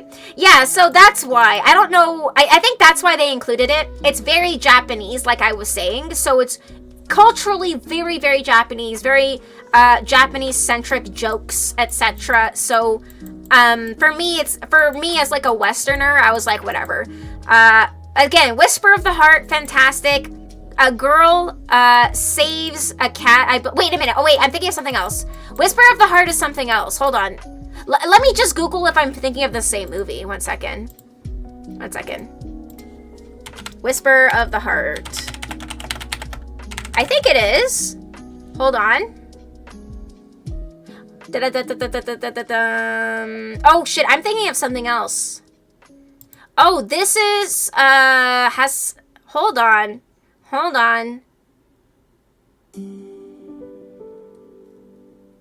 It is. Hold on. Isn't it? I'm thinking of, like, the movie. Okay, I'm thinking of The Cat Returns. Yes, so this. Holy crap. If I'm mixing this up, I think I'm mixing up my memories. I'm mixing up my memories of both of the movies. I remember enjoying this one, though. I can read the synopsis. A love story between a girl who loves reading books and a boy who has previously checked out all of the library books she chooses.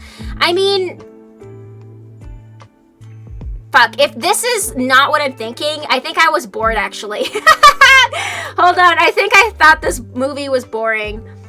Fuck. I think this is, again, not what I was thinking of. Okay, so unfortunately for me... Hold on, let me pull this up. It's gonna have to go in mid. The Cat Returns is... I don't think it's a Studio Ghibli film. Unfortunately, so for this, it's gonna go in mid, because I literally don't even remember anything of it. I don't remember anything about it. The Cat Returns is the book written by the characters in Whisper of the Heart.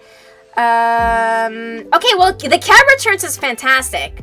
The cat, wait, where is, oh, there it is. Okay, The Cat Returns is right here. Okay, so once I get to that, that's gonna go into great. But Whisper of the Heart, I just remember it didn't really feel like there was much of a climax or much of urgency or anything. It was just like, I don't know, it was just mid. Mid is the great way to describe it. Princess Mononoke, up there in favorites. Really good, really fantastic movie. I mean, it has wolves in it. It has literally wolves in it. I saw it and I remember nothing of it. Yeah, dude, that's why I'm just like... I'm mixing up the memories with The Cat Returns, but I remember that if this is the other one, this one was pretty boring. It was pretty boring. So that's why it's going right there. Princess Mononoke, fantastic film. Iconic. Honestly, again, it's like people versus nature. And, you know, you fuck around and find out. You know, that's basically kind of like Nausicaa, but with wolves and other creatures. It's really good. I highly recommend it. Not much else to say. 10 out of 10 film. I don't want to spoil anything. My Neighbors, the Yamadas. I have not seen this one. This style I'm not into. So I haven't watched it. I have not watched it. Your favorite is either Kiki or My Neighbor the Yamadas. Yeah, I haven't seen it. I don't know what it's about. This sort of aesthetic, when it comes to drawing or animation, is not usually what I would go for to watch. So I just have not seen it yet. I've not seen it. Can't say anything about it. If you want to give a little synopsis, you can. So what's Mononoke about? It's a movie about people fucking around and finding out. Yeah, people versus nature. And people lose. Like, that's basically it. I don't want to spoil anything because someone here hasn't seen everything. So, we're not gonna spoil too much about it. Spirited Away, also favorite. First Studio Ghibli film that I saw that I, like, realized, okay, this is Studio Ghibli. You know, this is from a whole fucking different animation company from Disney. I saw this in theaters, blew me away. I was like, honestly, like, it was iconic. Like, it was so good. And I'm pretty sure it was like Princess Mononoke was building up in popularity, but like Spirited Away really, I think, put Studio Ghibli on the map in the West, like in the mainstream, because everyone and their mom saw this movie. It was so good. It was so good. It's great. Give it a chance. It's like a Japanese family sitcom. Tons of heart. Back to work though. Oh, have a good shift at work, Zach. Thanks so much for popping on in. I hope you have a speedy shift. So yeah, I would have to see this because I can't comment on the Yamada film. The Cat Returns. Okay, this one was great. I really enjoyed this. So I guess you guys were saying that in this movie they write a book and that book is this. Anyways, The Cat Returns. A girl saves a cat from being run over. That cat turns out to be a prince from a magical cat kingdom. He comes over and invites her over, but little does she know, he wants to get married to her. Or actually, his dad wants to do an arranged marriage. And she's obviously like, I can't marry a cat. And that's the movie. And then she has to try to get her way home. It's really cute. I really enjoyed it. The animation's cute. The music's cute. The story's cute. Really good. Really good. If this was about dogs, this would go up here. But it's not. So it's going here. Your brother was terrified of Spirited Away? I think if I saw Spirited Away, yeah, any younger, it would definitely give me nightmares too. Because of all the crazy shit that happens. Like, she gets stuck in another realm. If you haven't seen it, she basically crosses over to a spirit realm, and she has to find her way back, but she can't. She's stuck in a bathhouse working for, what's her name? Not Baba Yaga. Is that her name? I don't remember. But, she has to, like, work her way out. He was scared of No Face so much. Oh, yeah, No Face. No Face is terrifying. Honestly, like, again, if I was any younger, he would have been nightmare fuel for me for sure. But as, like, I think I was old enough for my brain, for my subconscious not to fuck me up like that.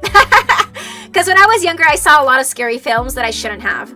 Because I had an older brother who was like 10 years older, so he was always watching, you know, movies for teens and up, and I was literally a child, and so I used to have so many nightmares.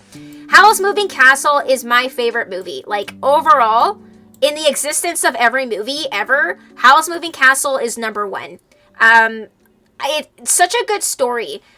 And, you know, like, watching it, I've watched it so many times. Like, I saw myself a lot in, like, the female lead. And I see myself a lot in Howl, you know, the older I've gotten. It's such a whimsical story. I haven't read the book, actually. Apparently the book is a bit different. Howl's a bit more fucking annoying. But in the movie, he is, like, so suave, so handsome. He's voiced by the guy who does Batman, I think. What's his name? What's his name? You guys might know. I saw Child's Play at 3 years old. The Chucky movie! Oh my god! I don't think I saw the Chucky movie, but that looks terrifying. I love the magical aspects of Howl and Spirited Away. Excuse me. Yeah, so I would say Howl's Moving Castle, again, for me, is just my favorite movie, like, overall. If someone asked me, what is your favorite movie? The answer is Howl's Moving Castle. Like, not just Studio Ghibli, but just overall. It's like one of those movies that I can watch, you know, back to back, and I still enjoy it, like, immensely. I've cosplayed Sophie, believe it or not. I've just never posted any pictures of it. But like, I have her blue outfit and, like, her silver wig and shoes and everything. I actually have, the little flame guy, too. What's his name? Calcifer. I have Calcifer, like a plushie of him. So I've worn it to conventions and stuff. I've just never done a proper photo shoot of her. But yes, definitely one of my favorite movies from Studio Ghibli, and just my favorite movie overall. Yeah, Calcifer! I got, like, someone from Etsy made custom, you know, Calcifer plushies, and I got one. It's so fucking cute. I got it for my cosplay. So I would recommend Howl's Moving Castle, for sure. Tales of Earthsea was very mid. This one was directed by Hayao Miyazaki's son, and Hayao Miyazaki said he was so disappointed in his son's work. He was kind of an asshole, but, you know, rightly so. He was like, I'm never gonna let my son direct a movie again. Like, he let him do this to basically, you know, give him a chance, and it was bad. Like, it was very boring. Like, to be honest, it was okay, but it was such a boring movie. The ending is the most exciting part, but the whole, you know, first part and middle was very slow and very boring. But, like, the ending was kind of exciting, but that's about it. God damn, yeah, dude. If you look up, just literally Google Hayao Miyazaki's relationship with his son, you can probably find a little deep dive on it. That's how I learned about it. I watched, like, a little doc on Hayao himself, like Miyazaki, and about his relationship with his son. And yes, this was directed by his son, and he did not like it. So, and apparently this didn't do so well in the box office either. So it could have been better, but it wasn't that good. Ponyo was great. When I first watched it, I would have put it here. But as I rewatched it, and as an adult, you know, appreciating the smaller things, like, I know this sounds contradictory because I just called this slow, but this is slow and there's nothing to look at. This is kind of slow with a ton of stuff to look at. It's visually stunning. A lot of creatures, sea creatures, very cool backdrop motions, because, like, there's a lot of water. The area gets flooded, and, you know, Ponyo is like the way that they did the animation for this is very watery. It's like jelly-like almost. They went a different direction here with the art quality a little bit, but it's like jelly. And the first time I watched Ponyo, I watched it on my laptop while I was in the bath, believe it or not, to heighten the experience, to truly immerse myself into the movie of Ponyo. And it was good. But the first time I watched it, I was like maybe it's because I was in a bath. I was like, oh my god, when is this gonna be over? But like rewatching it, it's cute. It is pretty cute. I really like, again, the art direction, and the characters are fun and unique, and the story is fun and unique. Follower Arietti was great. It felt so short though. If this had a bit more action in it, it would have been up here. But from the moment, this family, it's like, what's it called?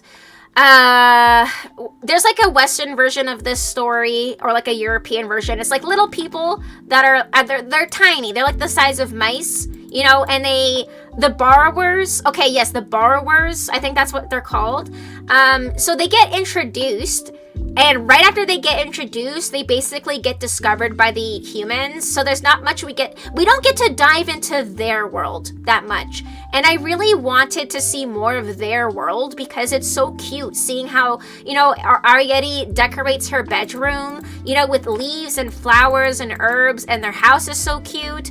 But you don't get to see a lot of that. There's a little bit of that in the beginning, but then they immediately get discovered by humans, and then they have to leave. So I just wish there was a little bit more world building with these guys, rather than just like 20 minutes. I wish there was more of that, because they literally just have to escape pretty much. But it's a good movie. It's a good movie. I just wish there was more focus on them and their life. From Up on Poppy Hill. Hold on. Is this the one? Hold on.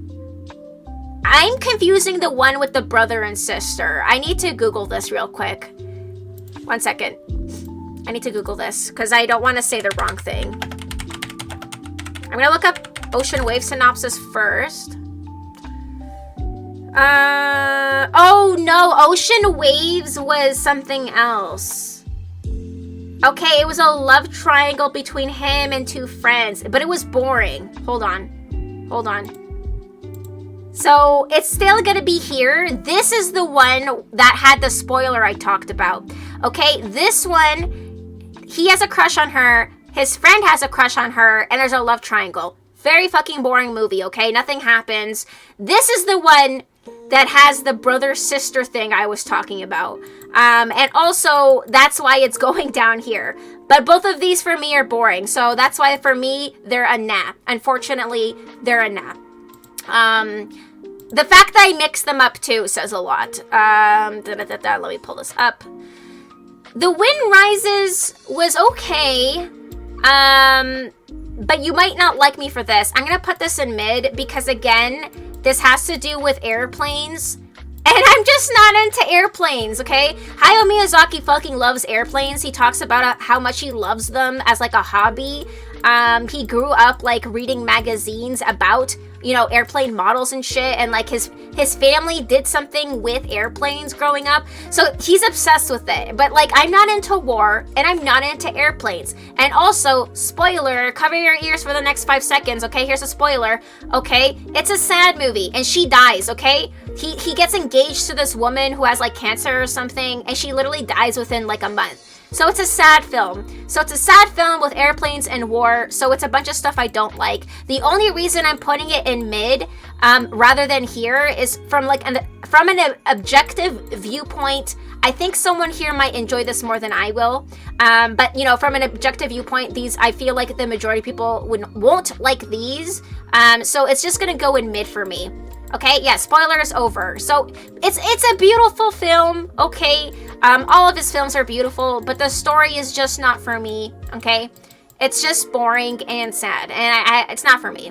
Yeah, there's a lot of flying in his work. Yeah, so this was definitely like a personal, for himself. This was literally for himself he did this. Princess Kaguya was pretty boring, unfortunately. The Tale of Princess Kaguya. Actually, I'm going to put it in nap. I don't really like the art style. This is similar looking to this. I it was like about, there's like a Japanese folktale, or maybe it's like a just overall like an Asian folktale, where this bamboo cutter cuts down a bamboo, and inside of it is this little princess, you know, like a little baby, inside of the bamboo shoot. He takes her home, and like within the next day, she turns into the size of a normal baby. And the next day after that, she looks like much older, and then she grows up, you know, into a toddler, like accelerated growth basically. She grows up really fast. And then it turns out she's a princess from the moon. And that's the movie. And then she has to go back home to the moon. And everyone is sad and they say goodbye. So it's like, for me, the story wasn't, maybe if it was in a different art style, okay? Because, like, I'm big on aesthetic. And because of the aesthetic, I thought it was boring. Like, I'm big into visuals. I want to enjoy what I'm looking at. And I simply am not into this kind of style. I couldn't finish it because I know the story already and I didn't like the art.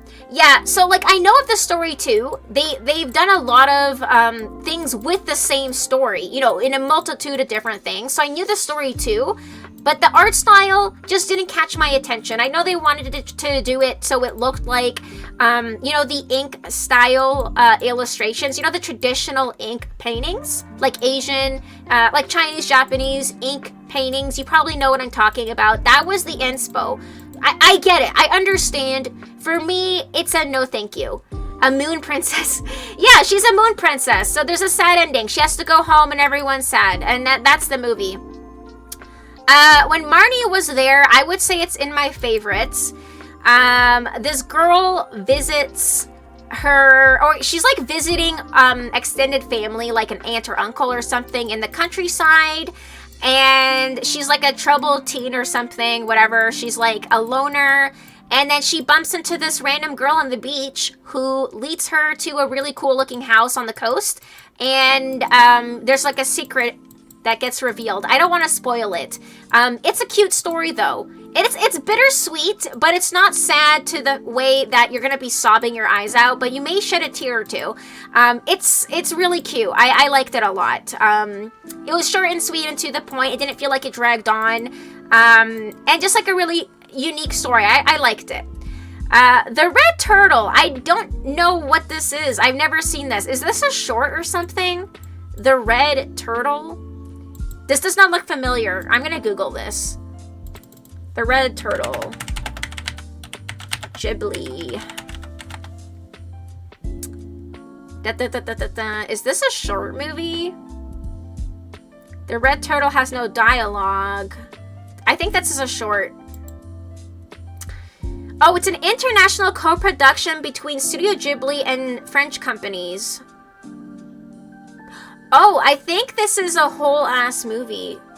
Oh, yeah, it is. Movie length. 1 second, let me check. Okay, it's 80 minutes. It's 80 minutes. That's good enough for a movie. So it is a movie. I've never heard of this one. I've literally never even heard of this one. So that's insane. That's insane.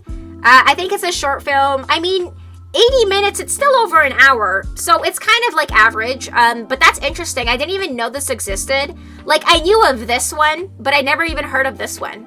I've seen the turtle before, never seen the movie. Yeah, so that's interesting. I guess I gotta watch it then. I gotta watch it, because that looks cool. It says there's no dialogue, but I usually don't mind with that sort of thing. You know, I've seen movies like that, like, you know, Spirit, you know, the horse movie, there was pretty much no dialogue except a little bit. So, you know, it doesn't matter usually for me. Earwig and the Witch was mid. I feel like this one fell really hard. They made it 3D, automatically dislike that a lot, because one of the reasons why Studio Ghibli is so god tier when it comes to Disney is they've stuck with animating traditionally. There's just something about 2D that it hits different, you know?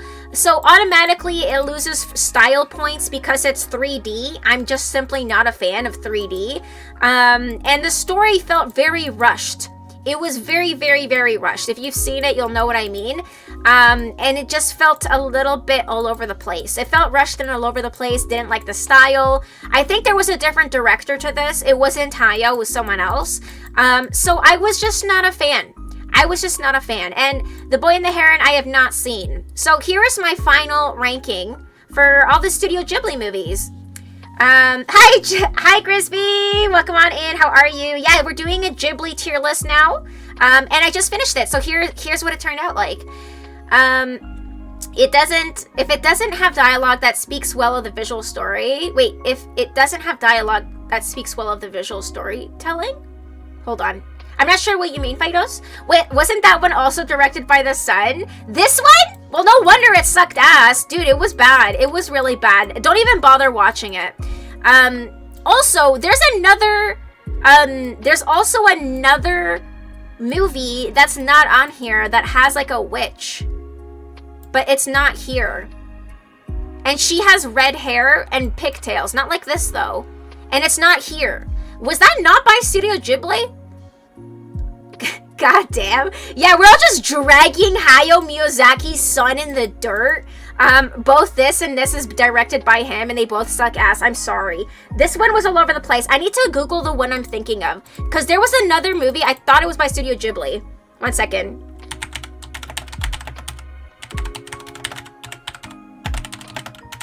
One second. Mary and the Witch's Flower. Is this not a Ghibli film? One second.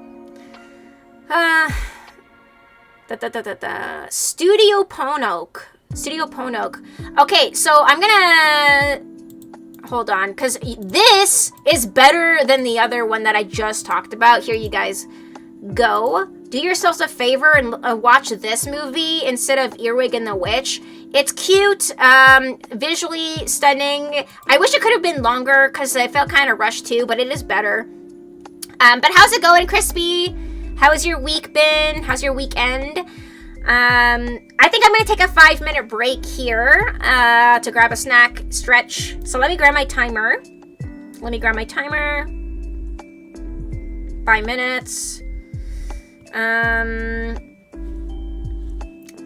That one is so cute. Yeah, Mary and the Witch's Flower is what I wish Earwig and the Witch was, but it wasn't. And so I'm surprised. So that one, doesn't it look Studio Ghibli? Like, look at the picture of the banner. So it's really cute. I definitely recommend watching that one. Traditionally animated films tend to hold up better than CG animation. Ghost in the Shell and Akira still look great, IMO. Yeah, both of them look fucking amazing. I haven't seen Ghost in the Shell though. I have seen Akira. Yeah, very classic style. Exactly. Okay, we're gonna take a 5-minute break here. I got my timer. Stretch your legs, grab a snacky, some water, and we will BRB.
are back.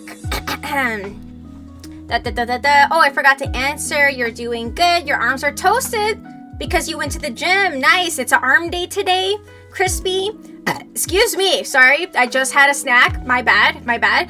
Oh, from Up on Poppy Hill was also Miyazaki's son.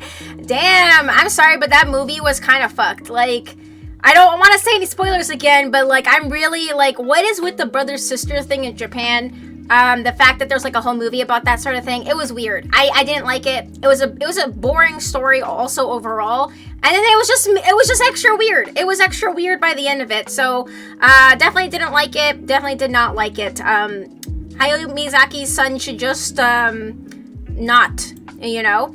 Like, I feel like, maybe it's also, like, nepotism, too. Like, sure, he's your son, but that doesn't mean he's gonna be as good as you. You know, that doesn't mean anything. And to be honest, I think he's focusing on something else now, not just, animation. Next tier list is Western movies, like Disney and Pixar, this whole conglomerate. Excluding the sequels. Doesn't look like there's any sequels here. This is just, for all the first movies from what I can see. Holy shit, yeah, buckle in, Fidos. Buckle the fuck in, strap in, okay? Keep all of your hands and legs inside of the ride. I do not know enough about Japanese culture to say, but it really does seem like it's just not as taboo there.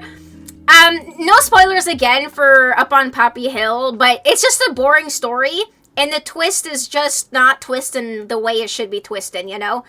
All the Toy Stories are there? Okay, because, like, I know there's, like, multiple Frozens, there's sequels, you know, to other stuff, like the sequel to Bambi. I don't know if it's, like, all over the place. Like, the person who made this, I don't know if they did it sequentially. Okay, but yes, I see Toy Story 2. Yeah, the twist ain't twistin'. Don't watch From Up on Poppy Hill. It's not gonna be, I don't know. Maybe you'd be into it, but, sorry, I don't want to say that, Chrissy. I don't want to say that. Okay, faves. Faves, great. Mid. Nah. And haven't seen. What's your guys' favorite Disney movie? / Pixar, because they're together now. There we go. That's good. Maybe you'd be into it. Ayo? Ayo? Ayo face? Mine is, I think mine is probably Bambi, and Bambi 2 is a great sequel. It's one of those movies that's a very rare, amazing sequel. It's obviously not the exact same vibe as the original Bambi, because, you know, the original Bambi came out so long ago. I think this is this set in the order that they came out in? It looks like it. Okay, excuse me. Okay, so we're gonna put Bambi up in faves though. In Bambi 2, fantastic sequel. It follows his life together with his father, you know, after, I mean, this is a 50-year-old spoiler, you know, his mom dies. Bambi's mom dies there, okay? And so it follows his adolescence being brought up by his single father. It is such a good sequel, like such a great coming of age movie. Really well done. They did it justice to the original style, the original mood. It's so good. Wow, spoiled, can't watch Bambi anymore. Yeah, I'm so sorry, you're late to the party, Fidos. Yeah, a 50-plus-year-old spoiler. It's probably even more, like 80 years. Because this is one of the first few movies, too, so I think mine is Treasure Planet. Yeah, Treasure Planet is a solid one. Underrated movie for sure. Classic Robin Hood, second Golden Age, Hercules, modern Turning Red, or Wreck-It Ralph. That's a great way to categorize it, Crispy, because you're right. There's like the original movies don't hit the same way that like the middle era here does, like the Golden Age, and then modern movies. They're all so different. So I understand that it's hard picking just one. But for me, for sure, Bambi is a favorite. I had this on VHS, and I rewatched it all the time. And Bambi is such a cutie. I ordered like a phone case for my new phone with Bambi on it, and Thumper and everybody, because I just love him so much. Great character design, great story. The sequel is good too. I hope the sequel is on here somewhere, because I don't know. Snow White was okay. I would say Snow White was great. It was great. Like, it was good. You know, I enjoyed the story. not much else to say about it. Pinocchio was not my favorite. I don't remember too much, like a little boy who wants to turn real. Why the fuck was there like a million Pinocchio remakes this year, by the way? There was like 3 Pinocchio movies like this year. Did you guys like see any of them? I saw the really fucking horrible, terrible one together with Berto and Sky. Like we did a Discord like call, like movie night, and it was so terrible, you guys. It was so bad. Maybe you guys know what I'm talking about. Also, Princess and the Frog is so good, and everyone hated it for some reason. I loved the Princess and the Frog. That one was great. That was like the last animated one they did. It was good. I liked it. Your favorite would be Road to El Dorado. Oh my god. I fucking loved Road to El Dorado. That one was great. I never really thought about that one being as a Disney. It's funny because that's not usually like what people would think of when they think Disney, right? I think it's so underrated. That one was great. I watched that one all the time. Fantasia was mid. I mean, it's just pure visuals. It's like a pure visual ride with music, you know, or an orchestra. An orchestra plays and they animate to the songs. That's Fantasia. That's Fantasia. I don't really like Dumbo. I'm sorry. I'm not really into elephants like this. And this movie gave me nightmares as a child. You know the scene where he gets drunk? He like gets drunk on wine or something and then he hallucinates and a bunch of elephants come around and like fuck around with him. I had a nightmare. I had multiple nightmares about that one scene, like a multitude of times throughout my childhood. So for that reason, that's why Dumbo is here. I'm sorry. I just was not a fan. I was just not a fan. OMG, yes, same. El Dorado is also another one of my favorites.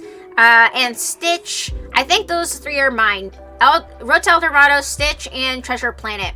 That's a solid trio. That's a very solid trio. I loved Stitch. And yeah, Road to El Dorado was underrated. I hope it's on here. Dumbo is sad. Yeah, it's like a sad beginning. I'm not really into circus stuff like this. And, yeah, again, nightmares as a child. So that's why I'm putting it in mid. I wouldn't rewatch this. You know, I'm going off of rewatchability as an adult. If it's gonna be mid or lower, I'm not rewatching it. But if it's in greater faves, I would go out of my way to rewatch it, you know? You're too generous with Dumbo in mid if you didn't like it? Yeah, like, it was okay. Like, it was okay, but I mean, I had nightmares, and I'm not into elephants like that, so Dumbo is kind of problematic now for the scene with the crows. Oh yeah, and there's, like, racial stereotyping with animals in it. So, it's just like I'm not sure about it, you know? So, that's where that's gonna go. I don't think I've seen this one. I've not seen this. Fun and Fancy Free. I don't know what the fuck this is. Melody Time. Oh, I have seen this. This is like, a short, I think. What does this say? Something? Wait. Ichabod? The Adventures of Ichabod. I've seen this, but I think this also gave me nightmares. So I'm putting this in nah. It's like a bunch of American short stories, like American folk tales, animated into a bunch of stories, like together into one big, you know, categorized movie or whatever. It's adventures. I don't know. I think it was boring. Live action Dumbo movie night when? Oh my god, I think I was forced to watch that with like Berto and Sky, like they wanted to watch it and I didn't like it at all. And if not with them, I was forced to watch it with someone else. And I didn't like it. So, like, even the remake kind of sucked. Cinderella was great. I enjoyed Cinderella. Really cute story. The sequels are horrendous. Don't watch the sequels. Pretend they don't exist. There was a sequel that was, like, mid. And then there was a third movie that was, like, even worse. So, just don't look them up. Alice in Wonderland, favorite for sure. I had this on VHS as well. I rewatched this a million times. If I had a daughter, I would 100% name her Alice. Not just because of this movie, just because the name Alice is so pretty to me. It's like top 10 female names, in my opinion. It's just like very pretty and elegant and cute. And the movie itself is like really fun and whimsical. I mean, it did give me nightmares when I was younger, but as I got older, that nightmare stopped. I don't know what it is when you like watch movies like this, like Dumbo and Alice in Wonderland, when you're like, I don't know, really, really young, your brain in your subconscious just like fucks you up, basically. Not anymore. Not anymore. So, but it's still a favorite movie, for sure. Peter Pan was great. I feel like I had like a mini crush on Peter Pan for sure. Not really my type at the time too, like, you know, being in that age range, like, I didn't like his personality too much, because he was kind of just like, not good boyfriend material. He was just, like, he literally wanted to be forever like a kid, right? So he was very kiddish. So even if, what's her name? Wendy, right? Like, Wendy is his love interest. Even, like, if I was Wendy, like, Peter is a jerk. Like, he's a jerk. He's very self-centered. I remember, he put all of the kids in danger constantly. Like, he's cute, but, like, personality-wise, it's a no. He was just a lanky boy. Yeah, girls are into that. I mean, yeah, like, you know, as, like, a young kid, you know, Peter's a cutie, but, like, his personality is garbage. If I had a daughter, I named her Miranda. Miranda's cute. I'm thinking of... Hold on. Who do I know that's like a Miranda? It's a famous character, Miranda. Is it called like Miranda's Show or something? I don't know. Is there a reason why you would pick Miranda? Ref? Or just cuz? Lady and the Tramp. Favorite movie also. I watched this a zillion times. I had this on VHS. This is what really, really, really made me want to have a dog. You know, when I was younger, I was like, oh my gosh, can we please have a dog? Can we please have a dog? You know, and then we eventually got a dog. But, like, Lady and the Tramp is where I, like, lived through vicariously pretending I had a dog just by watching this movie. It was so good. I love the story. The sequel is okay, too. You know, there's a sequel to this. Obviously not as magical as the original. You know, the original you can't recreate. You know, a lot of these movies, you can't recreate the original magical feeling you get from watching them in the sequels, except for Bambi 2. Bambi 2, they did it justice. It was so good. It was like, I was blown away. If I had a daughter, I'd name her Sophia. Sophia is such a pretty name. Oh wait, I think Berto's mom's name is Sophia or something like that. I'm not sure. Because I know it's common in certain places around the world as well. Like Sophia, I think is a common name. No, it's Amelia. It's Amelia. I'm mixing them up. Sleeping Beauty was great. I wish this one was longer, you know, because you see her having like a bit of like a thing with the fairies, you know, like getting up into shenanigans with them, and you know they're raising her and whatever. It's like a cute story, but then you know she falls asleep or whatever, and then the prince saves her. I just feel like I wish there was more with her while she was awake, but I understand it's called Sleeping Beauty. It's good. It's like a classic fairy tale animated. It's just not a really common name, and I picked it for a main character in my novel I'm writing. I didn't know you were a writer, Ref. Like a short story, or are you doing like a full, long novel kind of thing? What's it about? Unless you want to keep it secret, then no worries. 101 Dalmatians, also favorite, obviously. Has dogs in it, obviously. Great story. Also had it on VHS. Watched it a cajillion times. All of these I had on VHS. I also had Snow White, but, you know, it's not my fave. But yeah, 101 Dalmatians, great story. You know, the only short-haired dog, if you saw my last tier stream, that I like, you know, because I'm not into short-haired dogs. They're very oily and, you know, smell pungent usually. But, like, Dalmatians are cool looking. They're just very beautiful looking dogs. So 101 Dalmatians, fun story, really enjoyed it, watched it 100 times. The Sword in the Stone was great. This one also is not as popular, I think. Like usually people don't mention this one. It was good. This is, what's his name? King Arthur. You know, it's about King Arthur pulling the sword out of the stone while he's like an apprentice to Merlin, the wizard. Whatever. It's like a classic story, classic tale animated. It's good. The Jungle Book, fantastic. I love The Jungle Book. not much to say about it. It was great. I enjoyed it. I don't like the remake, okay? I really don't like the live action remakes of all of these movies. I just feel like they're boring and lifeless and they just don't do it justice. Like, I don't think there's a single live action remake from any Disney movie that I liked more than the original. Unless you guys have something like that. Aristocats, also favorite. Believe it or not, I know it's not dogs, it's got cats, but it's such a fun, charming movie. You know, it's like a fun adventure, you know, like I love fun animal adventures, and it's beautifully animated. The cats are so fucking cute. And I just really like the dynamics between all of them, and it's like a cute story. I really liked it. So Aristocats, also favorite. Robin Hood, oh my gosh. This is like the one thing I would be like, fine, I'm a furry, because like he's really cute. I definitely had a crush on him. But what can I say? Look at him, he's so cute. So Robin Hood for sure, also like a favorite film. I watched this so many times. Winnie the Pooh is mid, I'm sorry. I never got into Winnie the Pooh as a child, you know, as I was that target demographic at the time.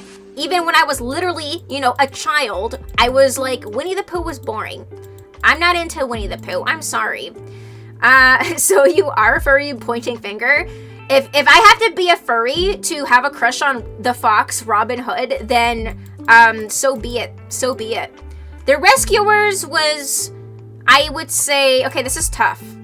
It's either great or mid, because I was kind of bored. I'm not gonna lie.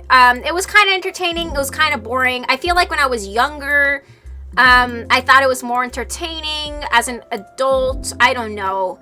I feel like that everyone gets one. Exactly, Crispy. Thank you. Exactly. Okay? It's not like my whole, like, I'm not obsessed to the point of, like, I want to dress up in a fox fursuit so I can be with my own Robin Hood fox, you know? It's not like that.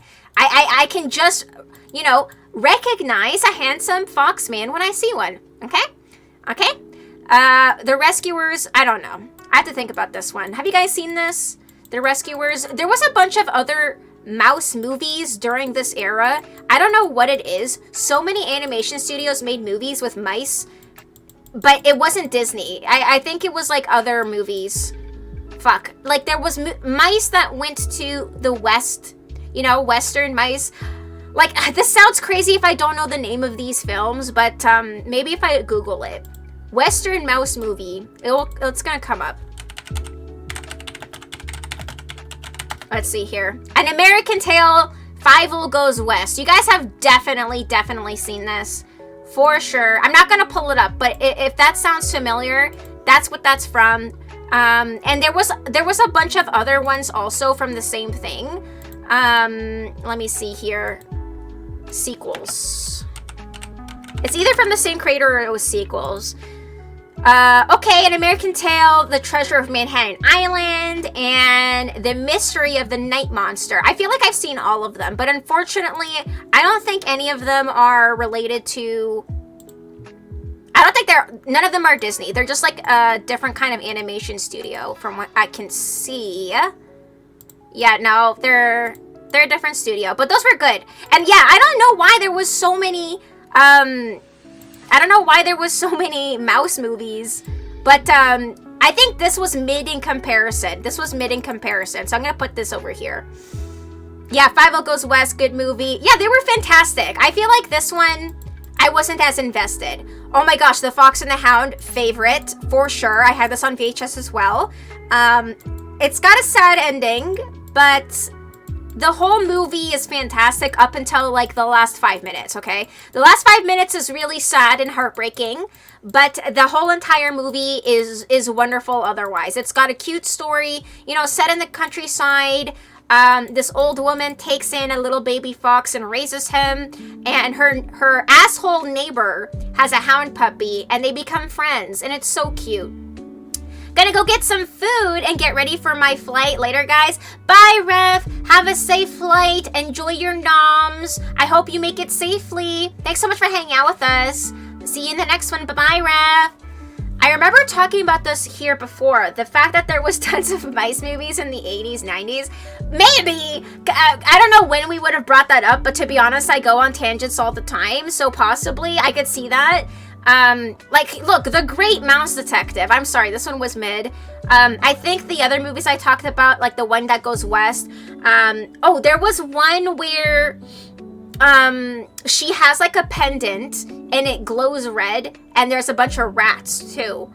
And it's not a Disney movie, but it is a mouse movie. And that one was also really good. Not Disney, but Stuart Little too, another mouse. Yes, I don't know what it is, like 80s, 90s, early 2000s, people were obsessed with these mice movies. I know I've seen all these movies, but I can't recall them. Hi, Near! Welcome on in. I'm sorry if I didn't say hello before, I'm not sure. But if not, welcome on in here. How are you? How's your weekend? Yes, so the movie that I am talking, like the mouse movies I liked were not actually Disney. They were like other animation studios, like when Fievel Goes West and the other studio did Thumbelina as well. They did Thumbelina, they did Anastasia, and they did the other mouse movie that has like a female mouse lead. And there is a bunch of rats in it, and there's a thorn bush, and fuck, I don't know the name of this. I could Google it though. I feel like I want to Google it so I could tell you guys. Like, I'm not just making this up. Let me see what the studio is. And then we can get there easier. Don Bluth. Don Bluth is the director. Don Bluth mouse movie. The Secret of NIMH. The Secret of NIMH. Okay, that one is fantastic. If you haven't seen it, if you have to watch one mouse movie, watch The Secret of NIMH. So good. Hi, Quiddy! Welcome on in. Can we get a shout out for Quiddy? If there's any mods in here. How are you, Quiddy? How's it going? Oh, you're okay. I just arrived. Okay, good. Sometimes my memory is bad. You know, like I rewatch the VOD sometimes to check my audio, and then I catch myself saying hello to like a person who's already been in here for a couple minutes. Like Ref came in before and he was already talking, then he went quiet for a bit, and then he started talking, and I said hello as if he just came in. That's how bad my memory is. So I would rather just say hello more than once than not at all. But how's it going, Quiddy? How's it going? Oh yeah, I was seeing, when you were looking at your Steam wrap-up, I ended up looking at mine, and I was like, how the hell do I have 41 days in a row of pure gaming? That's insane. The Black Cauldron was great. I remember enjoying this one a lot. This one was pretty good. It's been a while since I've seen it, but from what I remember, I enjoyed it. It was really good. At Alan's stream, they always greeted me twice every stream, which is why they added an alert for when I get there. So cute. What's the sound when you come in? Because, you know, I was thinking of adding sounds for Sky and Birdo and, you know, other people that I know. So I should do that too for some time for when people come in. Girl was gaming. I know. It's kind of insane. I think because there was a lot of games I played that were like, they were small games that you have to log in every day to do a little bit every day. So I think that's what happened. Oh, Oliver, also, great movie. I think this is called The Adventures of Oliver. It's kind of small. I can't really tell. Really cute. Like, street cats and street dogs learn how to survive in the city. The lead is really cool. He's a really cool doggo, and it's like a cute story. I really liked it. It's them saying hi, Fidos. Okay, perfect. Yeah, I should just do one for everyone too. Like, hi, Fidos. Hi, Quiddy. Hi, Near. Hi, Rev. Hi, Neil. Like, literally just so I just know. Just so it's like drilled into my brain that this person is here. The Little Mermaid was great.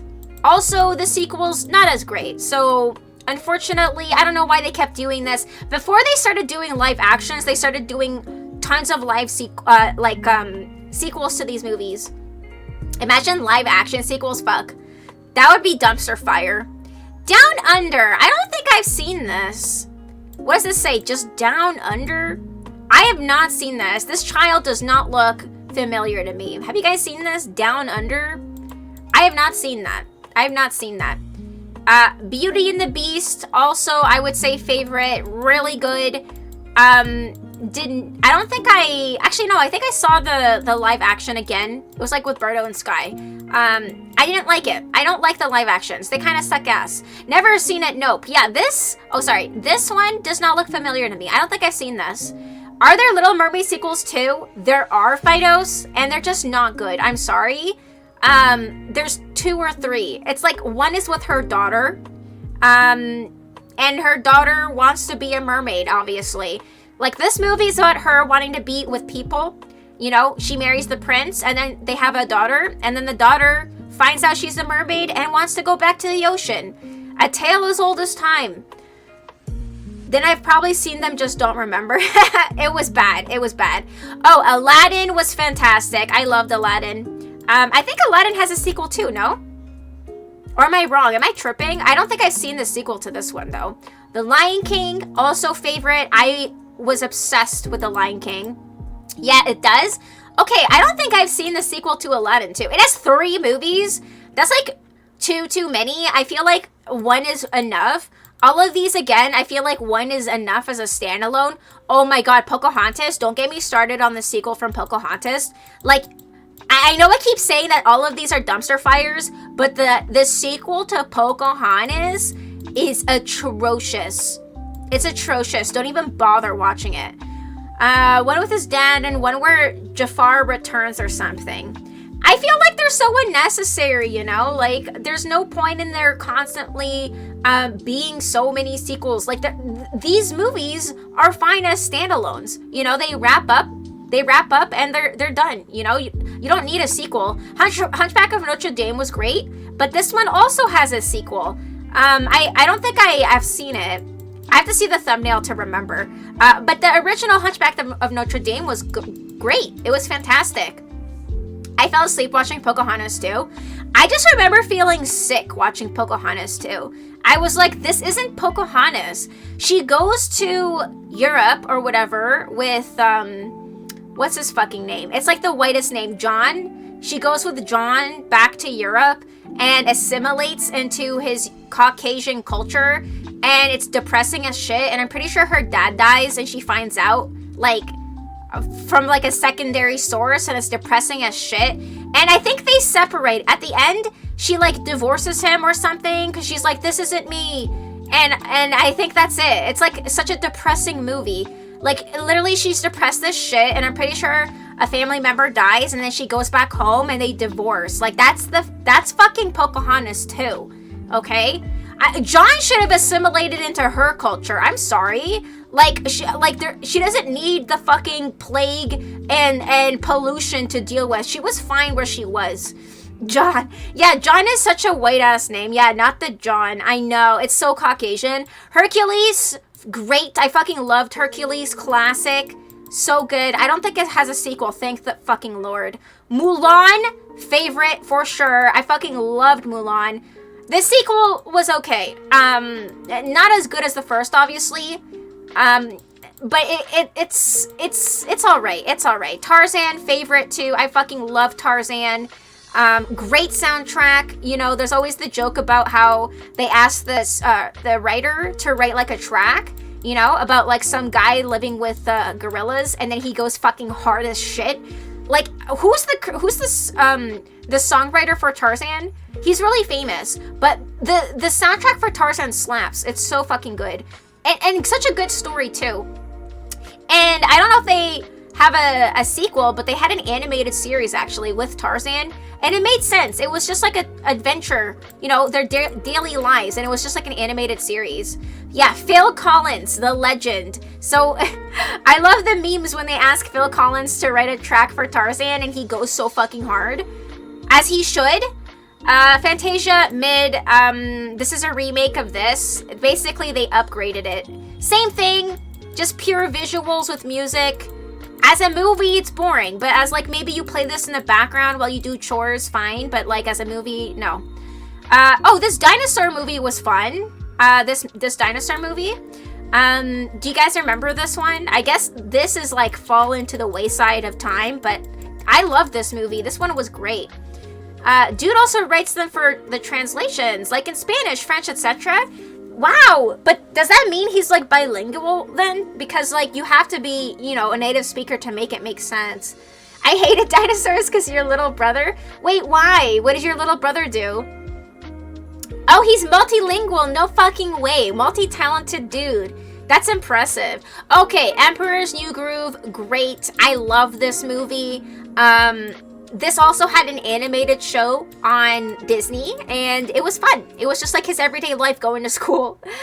Want to know, can you show me? I want to know about these strangers like me. Tell me more. Please show me something familiar about these strangers like me. Oh, that's the song from, is that from Tarzan? He saw it every day. Oh my god, your brother watched this?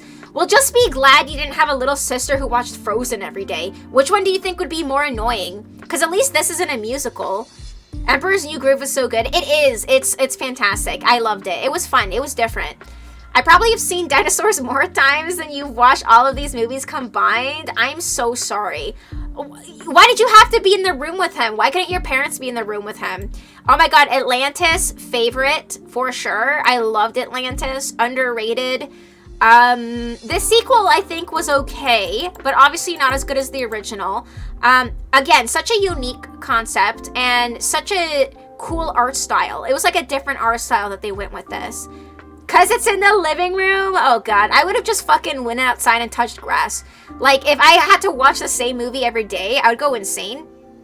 Yeah, Atlantis is so underrated. Really great movie, fantastic. I loved it a lot. Really like the main lead, so down to earth, you know? Like, we love a good, dorky, down to earth guy. With glasses! I fucking love glasses. So it has everything. It has everything. Lilo and Stitch, definitely favorite. I love this movie. It was so wholesome. Again, this one was iconic when it came out. Super popular. And rightly so. I loved it a lot. Great soundtrack, great characters. Loved it. Really good. What does this say? I can't see what this says. What does this say? Oh, is that Treasure Planet? What movie is this? Can you guys see this? What is this? Is this Treasure Planet? Didn't I rate Treasure Planet already? No, I didn't. It is? Okay, so Treasure Planet is favorite. Favorite for sure. Underrated for sure. Unfortunately, but it's such a good movie. If you haven't seen Treasure Planet, give it a go. It's really, really, really, really good. Love the style, love the story. 10 out of 10. Watch it. Yeah, it's underrated for sure. Yes, it's Treasure Planet. Yeah, it's hard to tell here. I can't really read this, but it looks like it. Like, there's the starship and everything. Really good. Brother Bear was great. Kind of tough. I really liked it. Like, I'm considering putting it here, but I'm gonna put it down here. Like, it's not my favorite, but it was really good. I really, really, really, really enjoyed this. Maybe because, like, bears aren't my favorite animal. Like, if this was, like, about wolves, it would be up there. But a guy dies. Like, this is an indigenous kind of tale. A guy dies, and he gets reborn into the bear of a body to relearn his ways, because he treated, you know, nature terribly or whatever. He, like, kills a bear for no fucking reason. And so the spirits punish him and put him in the body of a bear. And then he meets a baby bear cub who was, like, you know, stranded by himself, and he learns that these animals have feelings. Believe it or not. So he learns to empathize with animals and with nature. And, you know, at the end, once he learns his ways, you know, he gets turned back into human. Sorry if this is spoiler, but it's like a fucking 20-year-old plus movie, so watch it regardless. It's really good. It's cute. It's really good. Yeah, it's a great movie, for sure. Home on the Range was mid as fuck. I'm sorry. This was boring. I'm not into cows, like, at all, and as much as I love, like, maybe, like, Harvest Moon or something like that, I just wasn't obsessed with the story. Home on the Range, I barely remember what it was even about. I think they tried to save their range, like their farm from something, or their owner from something. Anyways, it was really boring. I don't even remember what it was about. I've seen it. I have seen this. I guess my memory just wants to block it out because it was so boring. Chicken Little, also mid. I actually rewatched this recently, like maybe about like a couple months ago, just to Because I remember watching this as a child, and I don't remember anything. And so I rewatched it, you know, as an adult, and it's so fucking boring. I'm sorry. So that's where it's going. It's going in mid.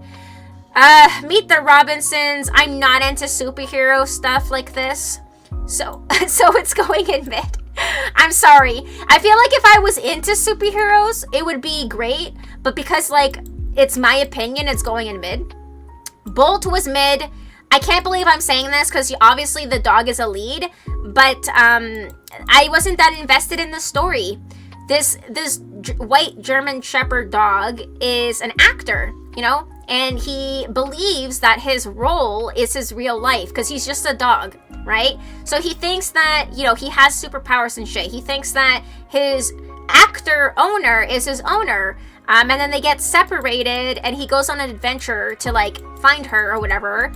And along the way, he realizes, oh my God, everything is fake. My whole life is fake. Nothing is real. And I don't know. I didn't really like the movie, so it's going in mid. Princess and the Frog was great. I really like this. This was like the last animated film from Disney, which was sad, which is kind of unfortunate. You know, it was really good. I wish that there was more with the people, because like they're in frog form for the majority of the film, which is fine because it's Princess and the Frog. But like I wish there was more with them as people. Oh shit. So, but it's still good. It's still good. I like the music, and it was like a cool setting and everything. It was great. It was good. Winnie the Pooh is mid. I'm sorry. Anything Winnie the Pooh is mid. I'm not into Winnie the Pooh.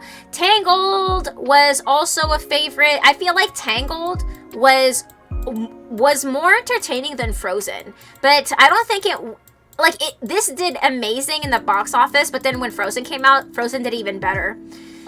Dave, you were right. We haven't had more 2D movies. Yeah. So Princess and the Frog was literally the last one. After that, it was straight up 3D ever since. They're too cheap. It's because it costs more. It costs more and it costs more time. So they've just stuck to 3D ever since. It's literally a budget thing. They don't give a shit. LOL, I have a Winnie the Pooh tattoo. I'm sorry, Crispy. I'm just not into Winnie the Pooh. You can be into Winnie the Pooh. I'm not going to change your mind. I'm just saying I'm not into him. I'm more of a Bambi girl. I'm more of a Bambi girl myself. Wreck-It Ralph was great. I enjoyed Wreck-It Ralph.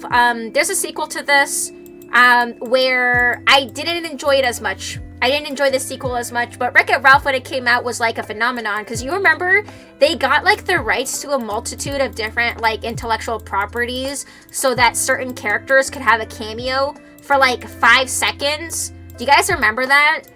So Wreck-It Ralph was kind of a big deal because it had a lot of cameos and the story was unique. I really liked it. I like the second one so much because of the references. What was the references in the second one? Fidos. If you don't mind jogging my memory, because I don't remember. Frozen was mid. I'm sorry. Frozen was mid. I'm putting this here. It could have been more entertaining, but it was not for me. Wreck-It Ralph was great. Second one was mid. Yeah, I thought the second one was mid. No, yeah, what you mentioned, the cameos. Wait, the first one had a cajillion cameos. I mean, the second one did too. The second one had all of the princesses, you know, the Disney princesses. But this one had a bunch of video game characters. You guys remember? So it wasn't really... Because the second movie has to do with the internet. The first one is more video game, like centralized. Like it was more about video games. So it's video game characters. Second movie, they connect to the internet. So suddenly there's Disney princesses showing up. So that's a little different. Nah, yeah, blah, blah, blah. Yeah, they went on the internet. Yeah, so it's a little different. I think I like the original more. Big Hero 6, I'm sorry, was mid. I rewatched this a couple times. I just wasn't into it. Again, I think it's because I'm not into superheroes. So for me, it was mid. Like, it was okay, but again, for me, it was mid. Oh my god, Zootopia, favorite for sure. I fucking loved Zootopia. Obviously, like, you have two really cool leads, like the bunny police officer and like the fox Betty, like working together to figure out what was happening, you know, behind the scenes, and the twist ending was so cool.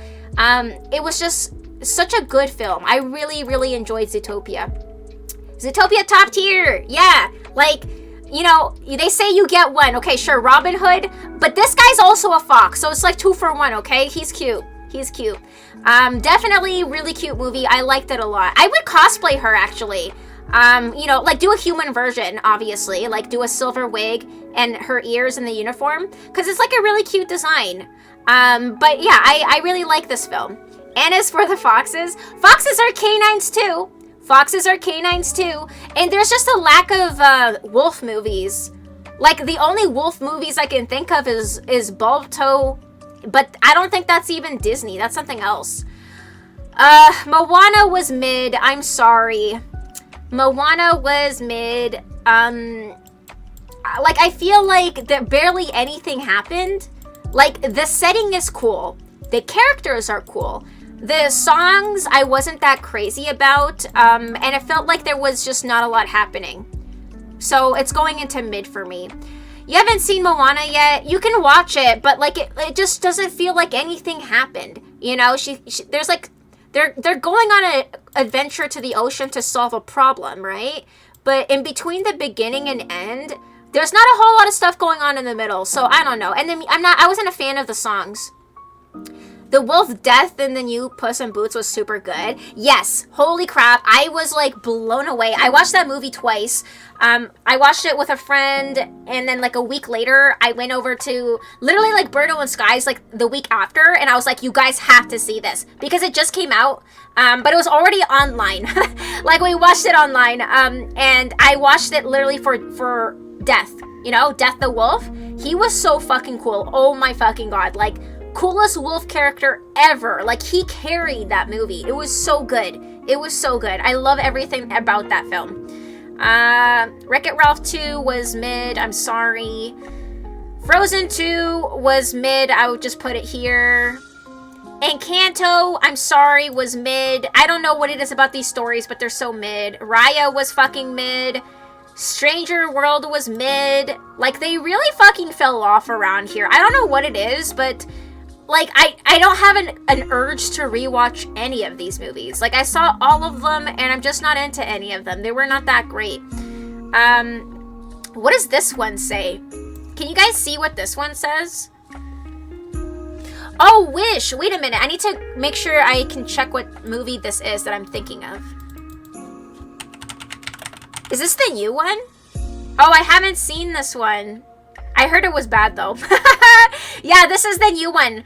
People were saying that it looks like AI generated the script because it's so one-dimensional. So I have not seen this one. I've not seen this one yet. Bro, Raya disappointed me hard. Yeah, the fights are solid, the worlds are cool, but they're pulled down by having to be kids' movies. Yeah, I don't know. I think Disney is kind of underrating the intelligence of children, because you're right. They kind of they babyfy their movies. Whereas, you know, Studio Ghibli doesn't have to dumb down their story so a child can understand it.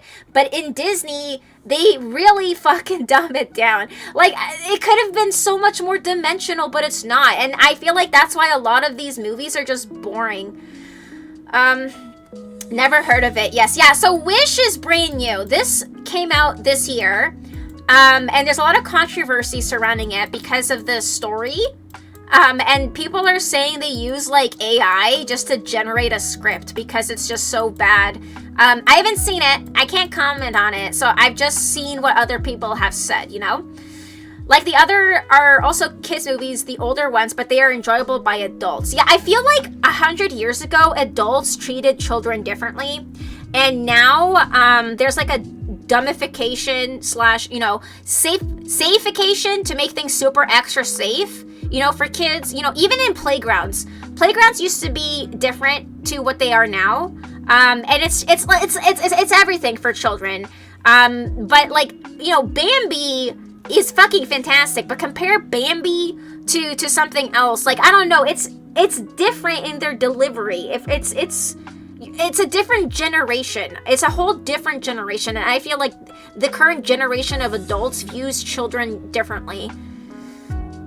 Maybe that's why most new ones don't feel good to watch. Yeah, they're just so boring. Some of the newer ones slap, like Coco Soul, Onward, and Luca. I really enjoyed Soul. Soul was one that had a really deep message, and they didn't babyfy it. That one made me cry. Soul, here it is. I'm gonna literally put Soul up here. Soul is about life, and you know, what is your quote-unquote purpose here? And you know, the only purpose you have is to enjoy your life. That's it. Like, the whole movie is about him soul searching. That's the title too. But like, it's so good. It's so good because I feel like people, you know, what's it called? Like, what's the opposite of simplify? Like, overcomplicate. People overcomplicate every facet of their life when it doesn't have to be that serious, you know? And life is really just here for us to enjoy it. Like, who gives a fuck what your quote-unquote purpose is? If you're so busy focused on that, you're literally gonna miss everything happening in the present. And you know, there's a saying, like, anxiety robs you of your future. And, or wait, actually, if you have, anxiety, you are constantly focused on the future, and if you have depression, you are constantly focused on the past. So to truly be in the present is so important, because time just goes by so quickly, like it slips through your fingers. Soul is such a good movie, though. I mean, I'm getting off on a tangent here. Soul is definitely up there on one of my favorite fucking movies ever, and this is one film that I feel like even a child could understand it. But this definitely feels more aimed at adults, because, you know, a child hasn't lived through life yet. They're not going to understand, you know, why he's so, you know, struggling with life and everything with his family, blah blah blah. They haven't lived through it yet. So I feel like this is good because it's literally made for us. This feels like a Disney movie for adults, but like a child could watch it and enjoy it still. Turning Red 2. Yeah, Turning Red is set in Toronto, guys. Isn't that cool? Like, Toronto is barely on the map ever when it comes to movies. And so I really liked Turning Red for that reason. Toy Story was fantastic. I would say it was great. I love Toy Story. One of the rare movie series that has fantastic sequels. Like, every sequel I enjoyed personally. And it's as good as the original, if not better. It's like one of those sequels. It's like one of the rare times where the sequels just keep getting better and better. You haven't seen Soul yet, but you've heard great things of it. Yes, Fidos, watch Soul. Watch Soul, grab a box of tissues and watch it, okay? I was like, my face was covered in tears by the end, you know? Because of the emotion I felt. It was so fucking good. Put Toy Story at the top. This is my tier list. This is my tier list, Quiddy. So, no. I think it's because I'm not into cowboys or astronauts or boy toys, okay? Because this is, maybe if I was a boy, I would like this more. Like if this was centered around stuffed animals or something, it would be up here. But I'm not into the toys themselves, so I'm just gonna put this in great. It's still great. These are still great, but these are my favorites, and it's not like a favorite. Quiddy's losing his goddamn mind, and that's like one of the entertaining parts about doing tier lists I have discovered, is how fucking upset people get. But it's my tier list. It's my tier list. A Bug's Life is gonna go in favorite, okay? Bug's Life was fantastic. I adored this movie a lot. I rewatched it so many times. And, hey, the princess is called Anna, like me. And I think that's also why I really liked it. Princess Anna, she's like, the little ant right there. And I love bugs. I love insects. If you don't know, I have like a curiosity collection. And that includes like taxidermied insects, you know, like, beetles, butterflies, spiders, you know, you name it, I have it. And so I just like it because this is like aimed at me and my interests. I really like Toy Story from a technical standpoint because they went with toys, because the CGI wasn't good enough to do humans for a whole movie, and it excused the plasticky look everything had. Yeah, I think, wasn't Toy Story the first, like, mainstream 3D film that came out that was, like, you know, a serious film made in 3D? Wasn't Toy Story the pioneer, I think?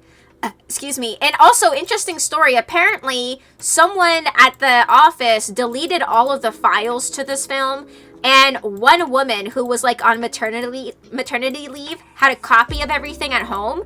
So thanks to her, the movie was saved because she had them saved at home. All the rage for Quiddy. Yeah, Quiddy is just raging. Bug's Life is a union organizer advertisement, and I love it. Yeah, so this one too has a great story. Like, sure, one person can't do anything, but when you, unify with a whole group, you have stronger power together rather than alone. And, I feel like this applies to everything in life too. Like, you shouldn't be afraid to ask for help. There's nothing wrong with asking for help. And, community is important. So A Bug's Life, fantastic film. I really liked it. It's one of my favorites for sure. Toy Story 2 was great. Another great movie. Like, again, their sequels is one of the few times where sequels were actually good. It was the first in like 1997. Yeah, Toy Story. Oh yeah, I heard that. Saved the day. I know, imagine if she didn't, Toy Story wouldn't have existed, or it would have turned out differently. Not the way that we know it. Monsters Inc., fantastic. I'm gonna put it in great. And actually, the sequel to this I like more than the original. Very rare instance of that happening, but I enjoy the sequel more. And I love it because Monsters University came out when I was in university. So it was like a big deal for all like the millennials who grew up with this movie, right? Like, we were kids when this came out, and then the sequel came out when we were older. Those puny little ants outnumber us 101, and if they ever figure that out, there goes our way of life. It's not about food, it's about keeping those ants in line. Literally corporations right now versus the little guy us. That's literally the same thing. Movies that grew up with us. I love that. Oh my god, Nemo, I would say favorite. I love Nemo. Really good. It's bothering me that this is out of order now, because like A Bug's Life came out way earlier. So I'm gonna put A Bug's Life like right here. I don't know why the order of this is different now, because like they were doing this so well, but that was out of order. But I really enjoyed Finding Nemo. Finding Nemo was really cute. Yeah, not much else to say about it. I mean, a fish gets separated from his dad, and he goes and finds the fish, and they get reunited. Cute story. Loved it a lot. I love animal movies, and I love stuff with the ocean. So, it's an A+. Viva la Revolution. Oh my god. The Incredibles is mid. I'm sorry. I'm just not into superheroes. So, Cars, believe it or not, is one of my favorite Disney movies because it is really funny. Who is the guy who voices him? He's like really famous. He's like the dorky blonde guy with a broken nose, and he does the voice of him so well. And I'm sorry, when I watched this, I was like really depressed. And then when I watched Cars, I was like no longer as depressed. It was so funny. And also just looking at talking cars is hilarious. They are cars that are talking to each other, and they are sentient. And it is just fucking hilarious. It is so funny. And the story was unique. Like, I made Berto and Sky watch this because they refused. They refused to watch it. And then as we were watching it, they were like, oh my god, this is good. Because they talk about, human problems, but through the bodies of cars. It is so funny. It is so funny. You guys gotta watch it. It's like talking about how, the loss of small towns in the Midwest or whatever. It's cute. I like it. What's his name? Fuck. He's like the big reason why I enjoyed this. The voice actor for the main car, the main lead. I need to Google this.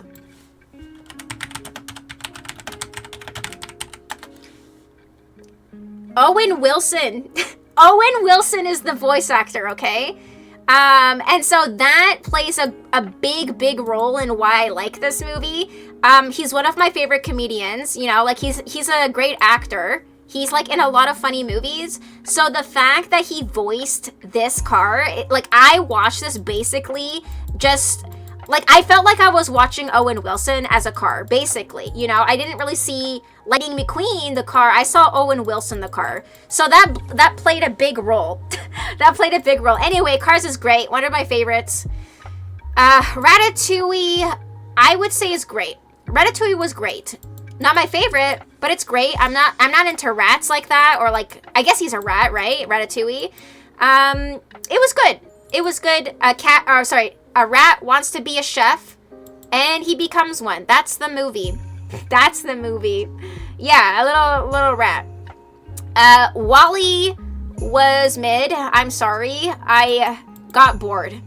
I know it's supposed to be a deep story, but I got bored, and I'm not into robotics like this, so. Up was great. I enjoyed Up a lot. Very sad beginning, you know. No matter how many times I've watched this movie, I always cry at the start because it's just so sad. The rat's losing it. But yeah, Up is great.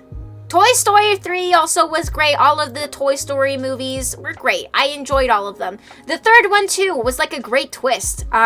I really enjoyed how like Barbie is also still like out in the wild, you know, without a quote unquote owner, you know, without a child for them to be played with, right? Have you guys seen Toy Story 3? Because like a lot of older characters make a cameo, or like they come back basically. Up has the most ridiculously sad start to a movie ever. Yeah, it is.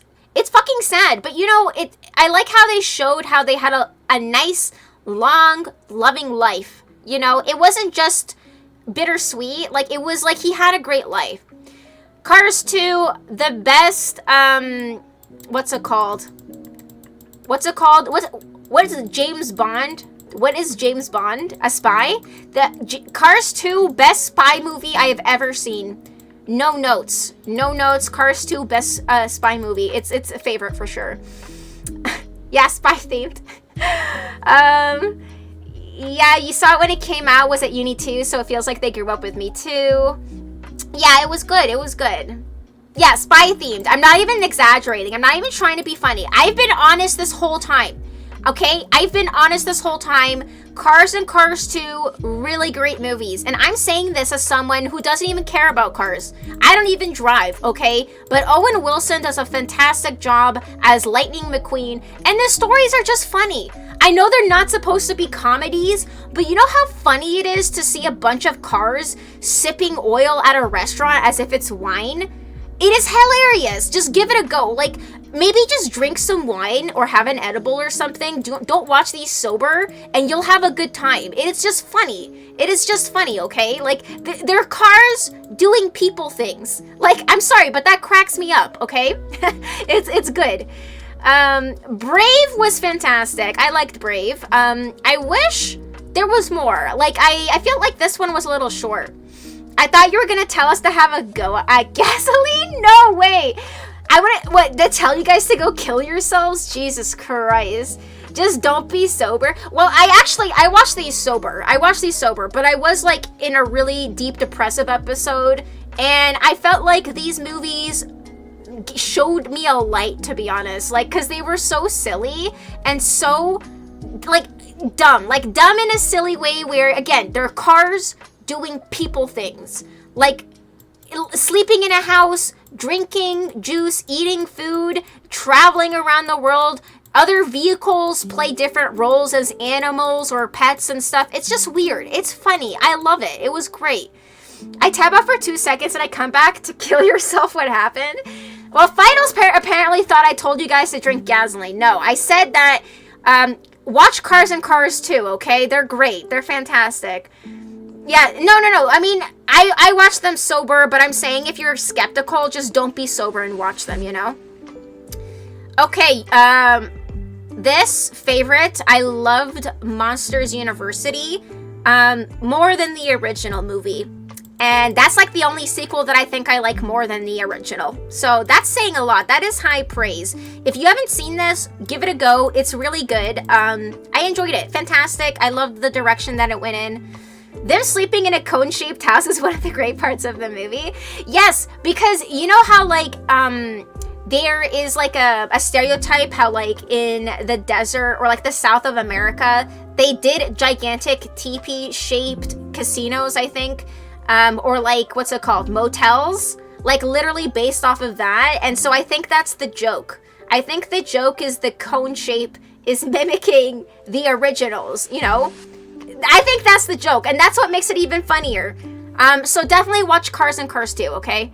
You don't have to be a little boy to like these and watch these, okay? I'm a grown-ass adult woman when I saw these. And I'm not the target audience. I don't give a fuck about cars, okay? I don't even know car models. You point out a car to me and you ask me what that is, I'll say, I don't know, okay? But these movies are great. Owen Wilson, okay? If it wasn't for Owen Wilson, he's what made these films. So Inside Out was great. I'll say great. It was good. Apparently there's a sequel out now. Or it's coming out, where the main girl grows up a bit. She gets some more complicated feelings. Basically, that's the movie. Little kid has a lot of feelings that she needs to learn how to deal with. The end. It is good. Dory. Finding Dory was great. I think that one was good too. Like, it's like the original Finding Nemo is my favorite, but the sequel I don't like as much, so it's just gonna go in great. It wasn't as good, but it was good as sequel. As far as sequels go, Finding Dory was good. So what car do you drive? It has 4 wheels. That's what I always say. I don't think brand really matters as long as it goes from point A to point B, and you keep the inside clean. Don't just fill up your car with trash. And that's it. That's all that fucking matters. Hi, Kichan. Hope you're vibing. Thank you for being here. Feel that? Yeah, and you know what? I always forget even what cars people have. Because, like, for example, if, like, Neil, if you're picking me up to go to, like, Berto's or something, I don't even know what your car looks like. Like, I constantly forget. Like, I don't even remember what my friends' cars look like. Like, I'll be going into the parking lot with friends from, like, being in the mall or something, and I have to have them lead because I don't even remember what their car is. I'm excited for Inside Out too. Yeah, I'm excited too because it looks like it's gonna get a bit more complicated, a bit more nuanced. Because like in here, she experiences happiness, anger, disgust, and sadness, and anxiety. And then now there's gonna be a bit more of like evolved emotions. But it looks good. It looks good. The Good Dinosaur was mid. I think this is a baby movie. And unfortunately, I'm not that age anymore. But I feel like it was okay. But like, as an adult, it was pretty mid. It was kind of boring. It was about like a dinosaur bringing this baby back home to its humans. And it's funny because the roles are reversed. Like the dinosaurs are kind of the civilized ones, and the humans are kind of the animalistic feral animals. But it's okay, but it's mid. I would say it's mid.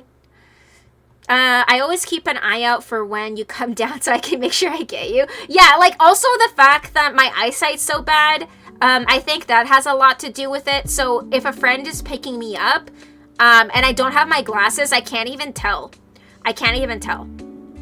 Cars 3. I don't know if I've seen this one. Hold on, let me Google Cars 3. Let me just double check here.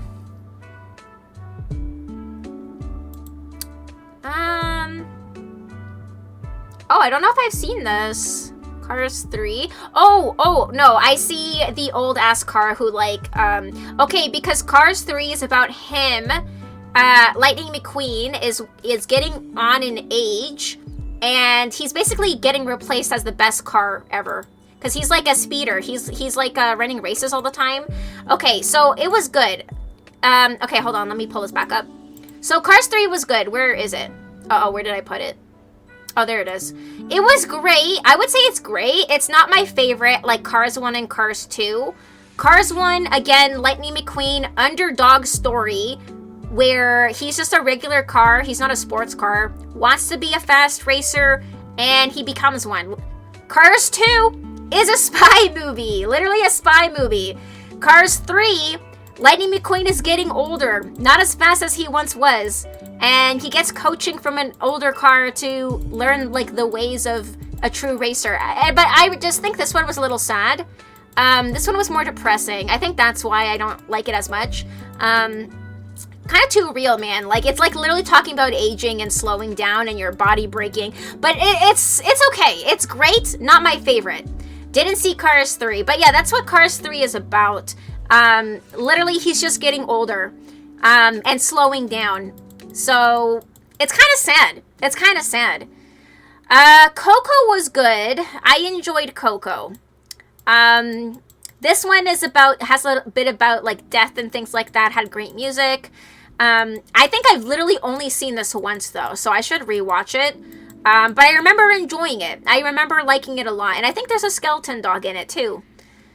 Oh, Incredibles 2, I don't like. I'm sorry, I don't like anything with superheroes. Toy Story 4. Have I seen Toy Story 4? Oh, this has the spork in it, I think, right? Oh, this is the one where he gets a new owner, right? He gets the original owner donates a box to, like, I don't know, a little girl adopts him or something. I remember not really enjoying it. I'm gonna say it, like, I didn't really like Toy Story 4, so I'm putting it in mid. I didn't really enjoy it. I'll see it in my 40s to relate to the body breaking down part. Yeah, that's the only reason why I didn't like Cars 3 as much, is because it's sad as fuck. Like, he's getting older. He's not Lightning McQueen anymore, you know? He's like Snail McQueen. Like, it's just sad, you know? It's kind of depressing. Excuse me. Onward, I thought was kind of mid. It's an okay story, but I thought it was kind of lackluster. Sad story, by the way. If you haven't seen it, it deals with, a parental death. You know, their father is gone, and they grapple with those heavy feelings. That's basically what Onward is about. That's probably why I don't like it as much, because, again, depressing movies like this is not for me. I don't really like that. Luca was okay. I guess I'll just put it in great. Like, it's not as bad as it could have been, but I feel like it could have been better. To be honest, I'm sorry. I'm gonna have to put it in mid. Luca is one of those movies that I feel like there could have been more. There could have been more. I felt like it was rushed. It just like, 1, 2, 3, okay, movie is done. That's what Luca felt like. Like, Luca just felt like it happened in the blink of an eye. And I wanted more. I wanted more of their sea life rather than, like, you know, them being on land. That's my biggest issue, you know, because they're sea monsters who have human forms when they get dry. And then when they get wet, they turn into the sea monsters again. And I've seen enough people doing people things. I want to see monsters doing monster things. So that's my issue with Luca. Turning Red, I would say favorite. I love Turning Red, and it's set in Toronto. She turns into a giant red panda. It like symbolizes her anxiety, you know. We've all had that, you know, in our adolescence, growing up, you know, as a preteen, you know, bodily changes, dealing with family, with friends, etc. School. It's a great movie. I think it's fantastic. It's set in Toronto. Really cute, like when she turns into the red panda. I love the what's it called? The boy group, the parody of a boy group being in here, because at the time frame, it was like early 2000s, I think, for this movie, but I liked it a lot. Oh my god, this one was so bad. This movie was so bad. I really didn't like this movie. This is like a movie that's about, what's his face, from Toy Story, but he's a real person. And it was so fucking bad, you guys. I was sober watching this, by the way. It was so bad. Yeah, Four Town, the boy group. Yeah, Lightyear was trash. Okay, yeah, it's just called Lightyear. It was so fucking bad. So it's a nah. And I haven't seen Elemental. Believe it or not, I have not seen Elemental. So it's gonna go into haven't seen. Hey, that's all of them sorted. These are all of my faves, what I think is great, what I think is mid, things I definitely don't recommend and haven't seen. Elemental looks good though. I just haven't gotten around to watching it. I feel like it's probably been long enough that I could find this online. But I haven't gotten around to it. Most of them are great and faves. Yeah, I feel like the majority of these I do enjoy. Like, what do you guys think? Like, here's my faves and here's my greats. And my mids at the bottom, it's cut off. But, yeah, I don't know. I feel like I typically enjoy Disney and Pixar movies, but like a lot of them I don't also. Like it depends. It's a toss-up. Lately I feel like lately the newer stuff that they've done, not so much. So I don't know. There was a meme about how Lightyear Buzz looked like the kind of cop that would turn off his body cam. Bro, that is so fucking funny. Oh my god. It was just boring as fuck, guys. It was just boring as fuck. Elemental got me a little teary, not gonna lie. Yeah, I want to watch Elemental. Yes, so that's all of these. We're not done yet. We got more tier lists. And look, my next one is Animal Crossing Villagers. Do you guys play Animal Crossing? Or like none of you guys gonna get this one? I was thinking about playing Animal Crossing because of their winter mode. Because they have like a Christmas event and everything. I might leave it for next week, but to be honest, my island is so fucking cluttered. Okay, this one you lost. We never had an Animal Crossing game. Yeah, so basically, we're gonna go off aesthetics here, since a lot of them have repeat personalities. There's like 6-7 personalities, and they're all the same formula, but every villager bad game. What? You don't like Animal Crossing? I've seen quite a bit of the last one. Oh, you mean like you've watched people play it? How about I do my dreamies or like my favorites? Let's say, okay, I'll do my favorites and my dreamies. Dreamies, if you guys don't know, is like a terminology used for your favorite villagers that you want on your island. And I think you can get up to 10 or just under 10. So no, I do not like chores, the game. There is no chores. This is decoration, the game. This is like, you can decorate your island, basically. It's like Sims. It's Sims with animals. Yeah, I like to see people decorate their island and houses. Yeah, like, the stuff that people come up with is incredible. If you've never seen Animal Crossing Island Tours, it's fantastic. Like, the scope of imagination that people have is so fucking inspirational. I wish I did more with my island, honestly. All I did was cover it completely with flowers, and then I stopped playing. Like, that was it. But what can I say? The ADHD hit. When the ADHD hits, it hits, okay? This was before I got diagnosed, because I actually got diagnosed in 2021. And this was in 2020. 2020 is when, what's it called? What's the newest one called? New Horizons came out literally right as the Panini hit. And so when I was playing, I just wanted to make sure I cataloged everything, and I got every single breed of flower, and that's all I did, like spending my time. Okay, A tier is like the ones that I just think are cute, but these I wouldn't mind having on my island. I feel you can be neat, but the entire genre ain't for me. Yeah, no Sims, no Stardew. I like to jump and run to the right. Yeah, so I understand. This is a game that you can relax to. There's no quote-unquote end goal. You just have fun, relax, socialize with your animal friends.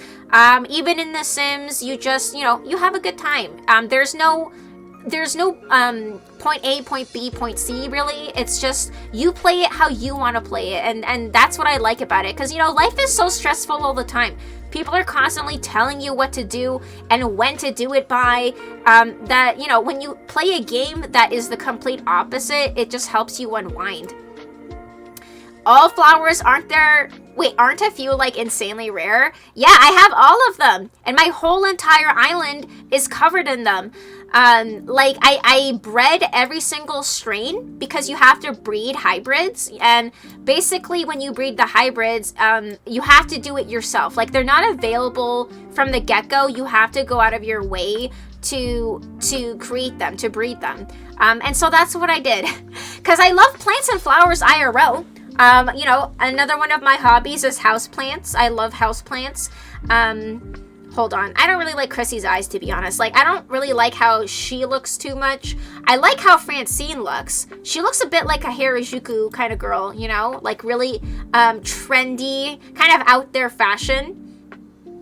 Jump and run to the right. 11 out of 10 definition of platformers. Yeah. LOL, I shit talk them, but it is my preferred genre of game by far. Oh, is your favorite games to play is platformers, Crispy? That's your favorite? I would say my favorite is stuff like this. Like, I mean, you've probably noticed, like, from what I've streamed so far, that I tend to lean towards the relaxing stuff. Because I feel like I need it. Like, I don't want to be too stressed, you know, because life is already stressful enough. Okay, Bam is a tough one. So here's the thing. So if you haven't played these before, each of these guys are categorized by personality. And unfortunately, the majority of the most beautiful are normal type. And what normal type means is that they don't have any special personality. They're just nice. They're just nice, but that's it. So if you have too many of the same type, your island tends to become a bit monotonous, like boring, same conversations. So you want to mix it up and have different typings, different personalities, just so, you know, the interactions become a little bit more entertaining.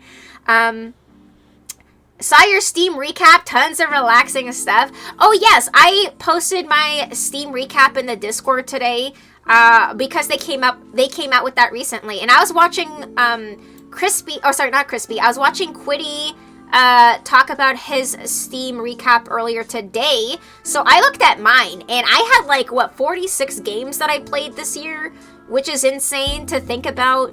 Can you believe that? 46 games. That's insane. Like 46 different games. That's insane. And a lot of them were new. Like I think like 33 of them were new.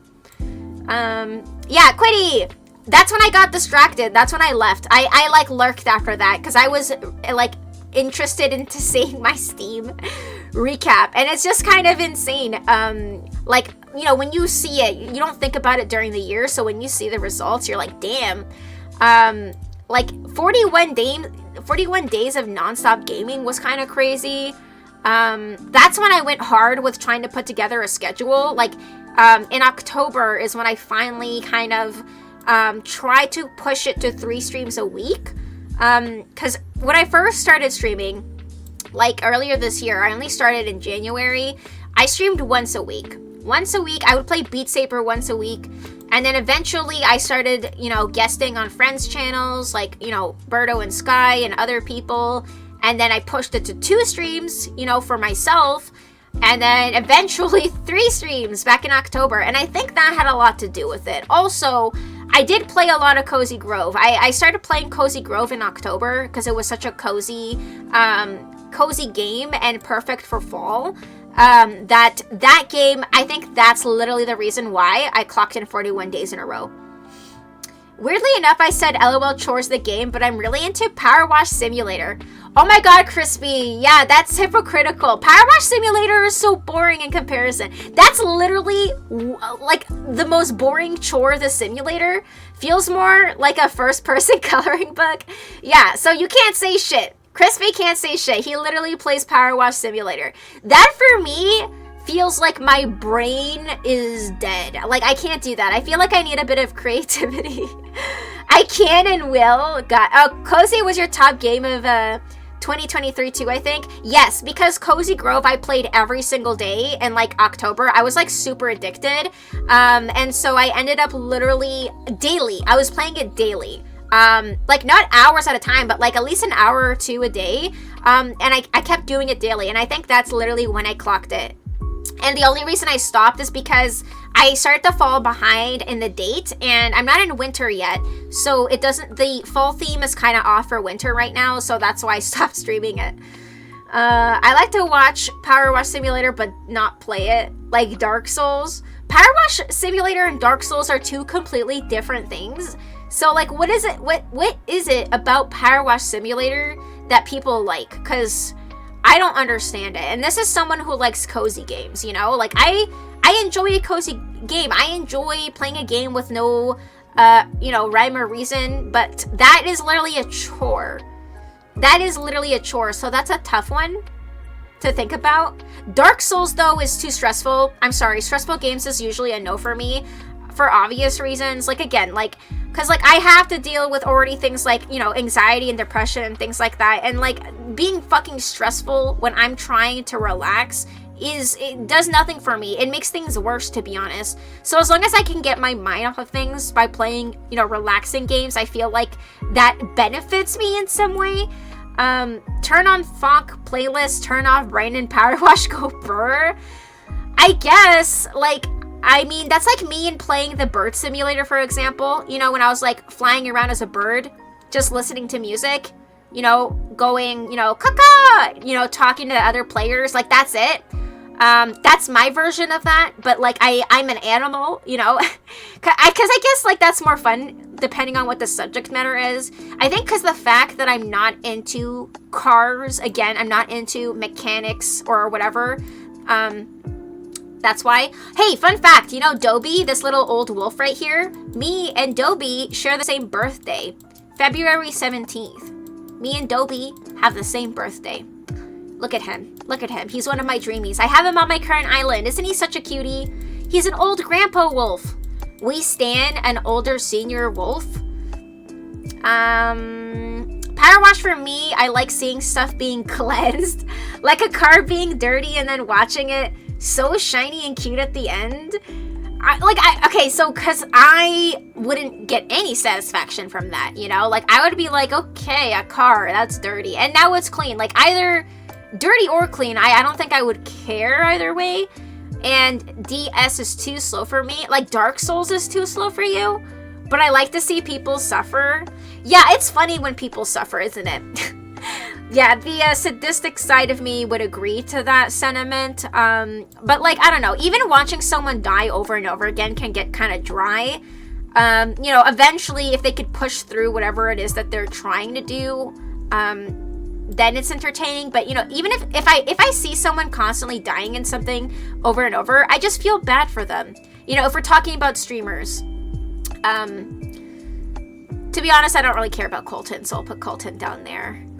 We can start doing the mid characters. Okay, I'm gonna label this cute/cool, and these will be mid, and this will be ugly. I'm gonna be mean for this one, and then we're gonna get rid of this row. Yeah, wolf twins, me and Dobie. He's such a cutie. I love. So apparently Dobie was in the older games. He skipped New Leaf and he came back in New Horizons. New Horizons has the most amount of villagers right now out of all of the other games. Are there enough characters for there to be one for each day of the year? There is, and sometimes there's multiple for the same date. Alright, the slander against Power Wash is making me come out of lyric. Hi, Nikki. Thank you for the shout out for Nikki. Yeah, I'm sorry. Power Wash Simulator is like brain dead. Like, duh. Like, I feel like I would be drooling playing that. Like, that's a no for me. That's a no for me. Yeah, the gameplay is so slow for me. It's like hit once, then wait, then hit once again, then wait, and so on. Yeah, way too slow gameplay for me. I prefer faster paced combat and more dynamic mobile or stealth. I love stealth games too. I feel like, again, for me, I like the relaxing stuff. If it's something like Grounded, for example, Grounded was like a special case where, I'm sorry, I don't really like this guy. Maybe ugly is too much of a mean thing to say. I'll just say no. I'll just say no. No is like a nice way of saying it. That's exactly why it hooked me. No brain, only water gun. Yeah, for me, my version is being like a wild animal in the woods, and I communicate by making animal noises, and that's it. And that's my version of Power Wash Simulator. It's a fun and relaxing game where you can literally get satisfaction from a job well done while cleaning to a podcast or music, and you get serotonin from the bell noise after cleaning a specific part. I struggle with cleaning IRL, you know, like I hate doing the dishes, I hate cleaning, I hate chores. I think with the ADHD too, it just makes things so much more difficult. You know, if we feel bored with our task, it makes that task 100 times more difficult than it would be, you know, for a neurotypical person.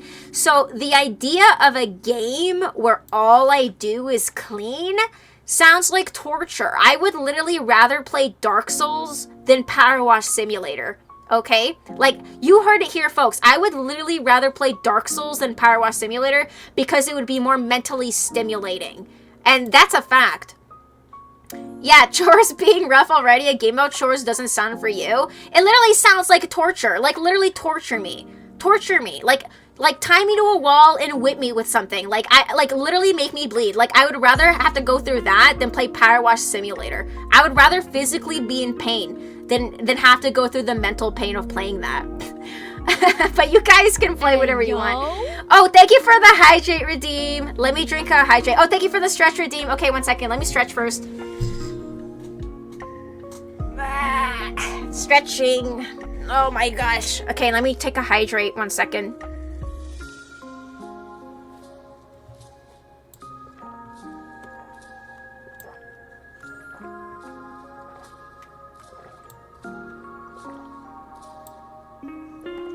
Yo, jitters.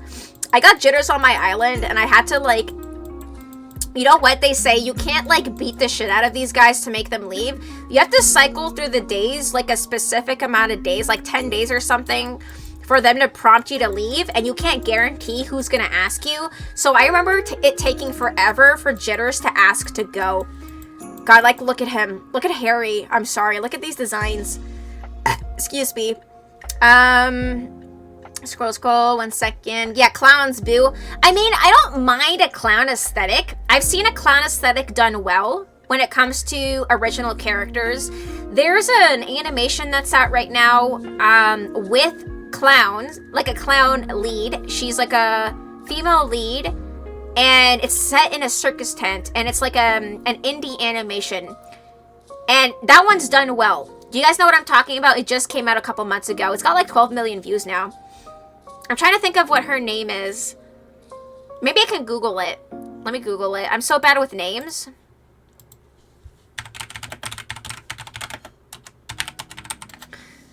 Oh, I think it's literally called Digital Circus.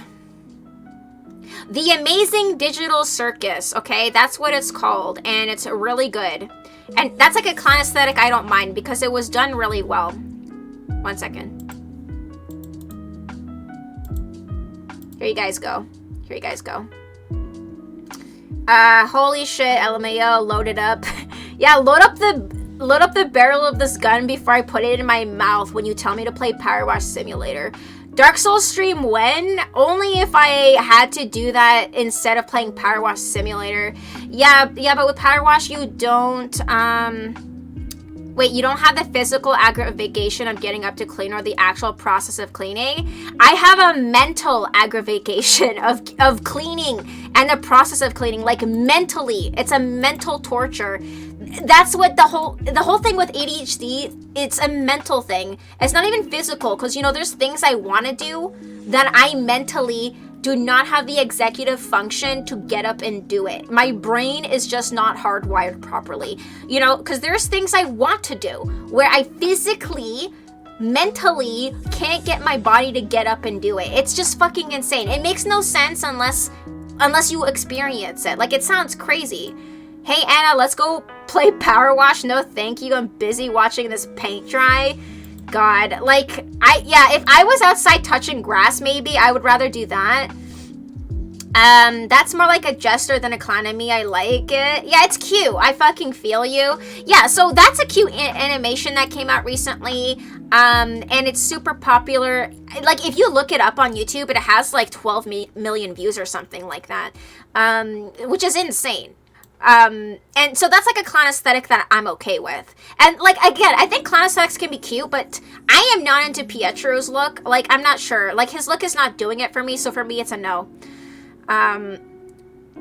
Dom is a no. I don't like his like tie-dye shirt. He's like one of the new characters that came out.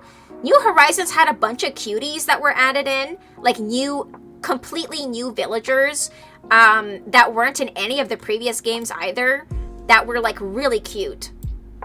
I'm sorry, and I feel like I might have hit a nerve. What? For what? Wait, what did I... No.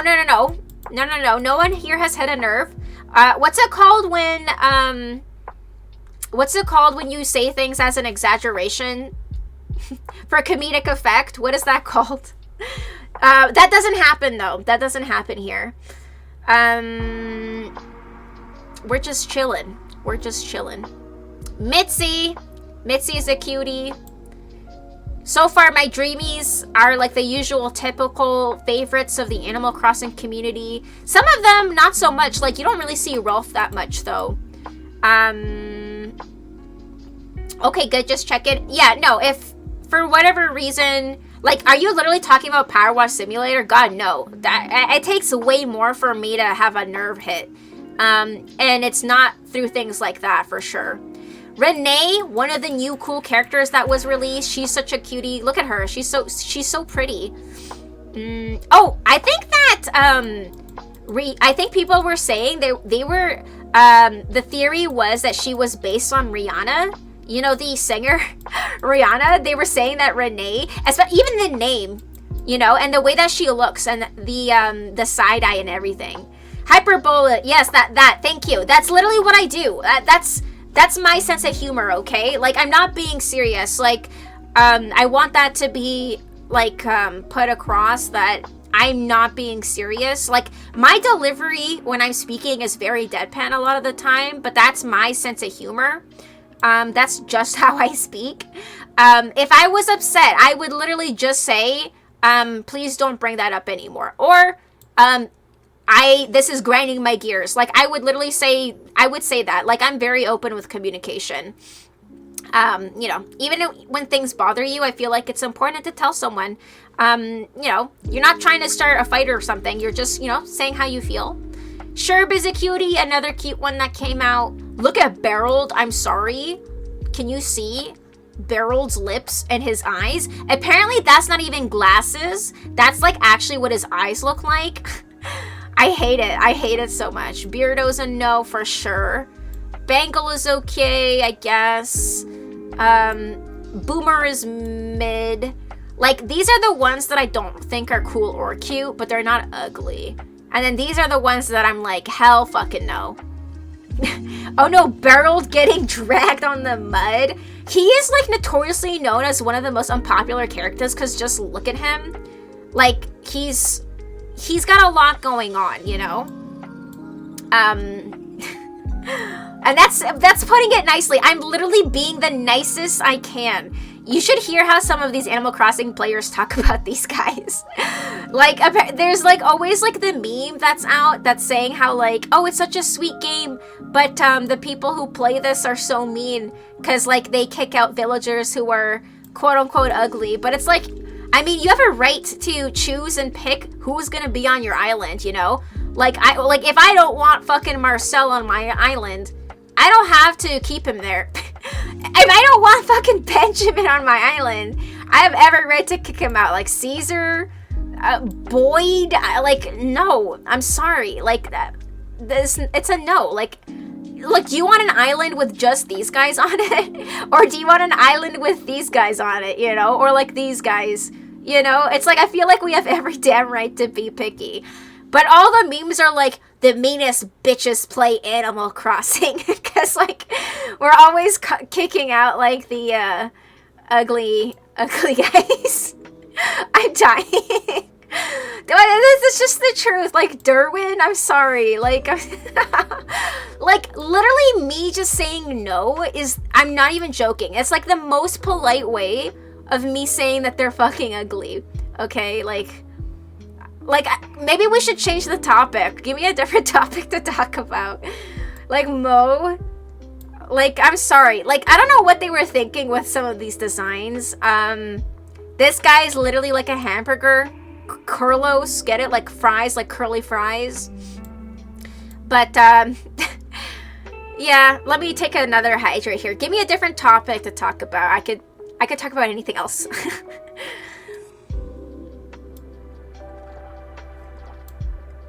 Rodeo, super cool. Also, they actually got some Animal Crossing villagers that were inspired by Sanrio characters. I don't know if they're going to be on here. Legend of Zelda. There's a Legend of Zelda wolf, believe it or not, from Twilight Princess. But, oh, are these? These are alphabetical. I didn't even notice. But I don't fucking know what that wolf is called. So I could go by name if I remember the name.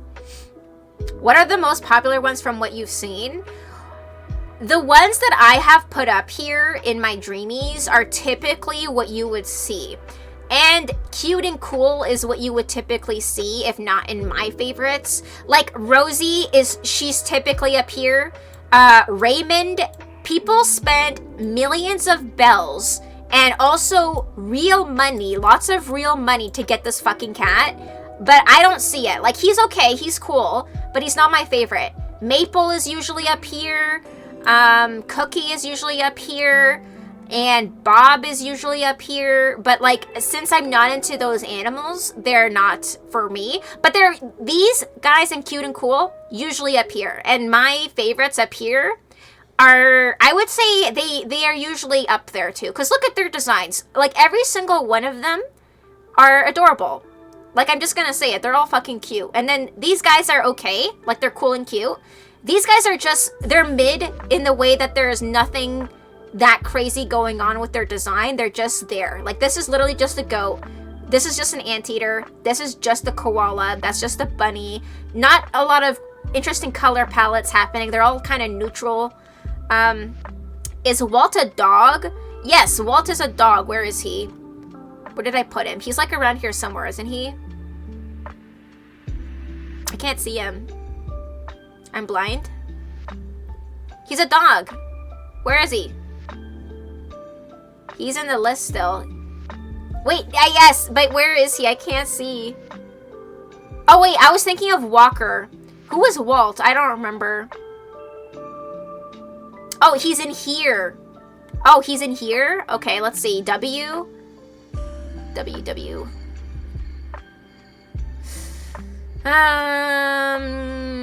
He's a kangaroo. And for me, he's mid. Walt is a kangaroo. And I'm not into his design too much. Mac is a no for me. Because he's a snub-nosed dog. And if you guys were in the last stream, you know I don't care for snub-nosed dogs. Damn, Vladimir is fucking scary. What does Vladimir look like again? Oh, yeah. This is... I know someone who loves this guy. I'm pretty sure my friend Yovska had him. But, like, he's into ugly, cute designs like this. And he's into clowns and stuff. But, like, for me, this is not for me. Or maybe it was, like, one of my other friends. Some people go out of their way. Like, for example, like, Freckles could be cute depending on the eye of the beholder. But there are people who, you know, will choose one of these guys, for example, and they're in their top 10, you know, or their dreamy list, what have you. So there are people who like the underdog, you know, or like the really ugly characters. Muffy's cute. Deli is mid. Lots of stuff I could say about the Animal Crossing community, to be honest. Like, it's an interesting community for sure. It's like Pokemon. All Pokemon is somebody's fave. Exactly. Like, the most mid Pokemon that you could think of is someone's favorite. Like, for no reason. Like, Love Disc or something. Like, something so fucking boring looking. Like, someone absolutely adores it. So there is definitely, like, every person out there, maybe someone likes Jitters. A lot of the time, I feel like it's because of the name. Like, the name of the villager will be the same as maybe someone that they know IRL. Maybe, like, a passed away relative or, like, a close sibling or their partner has the name. So, for example, like Hamlet, I don't know, maybe they have someone in their life called Hamlet that, you know, when they play this character, they have this character and makes them think of them. So even though he's kind of boring looking, you know, someone might like them literally for the name. Not even for the design, but just for what they're called. Kiki's cute. Dottie's cute.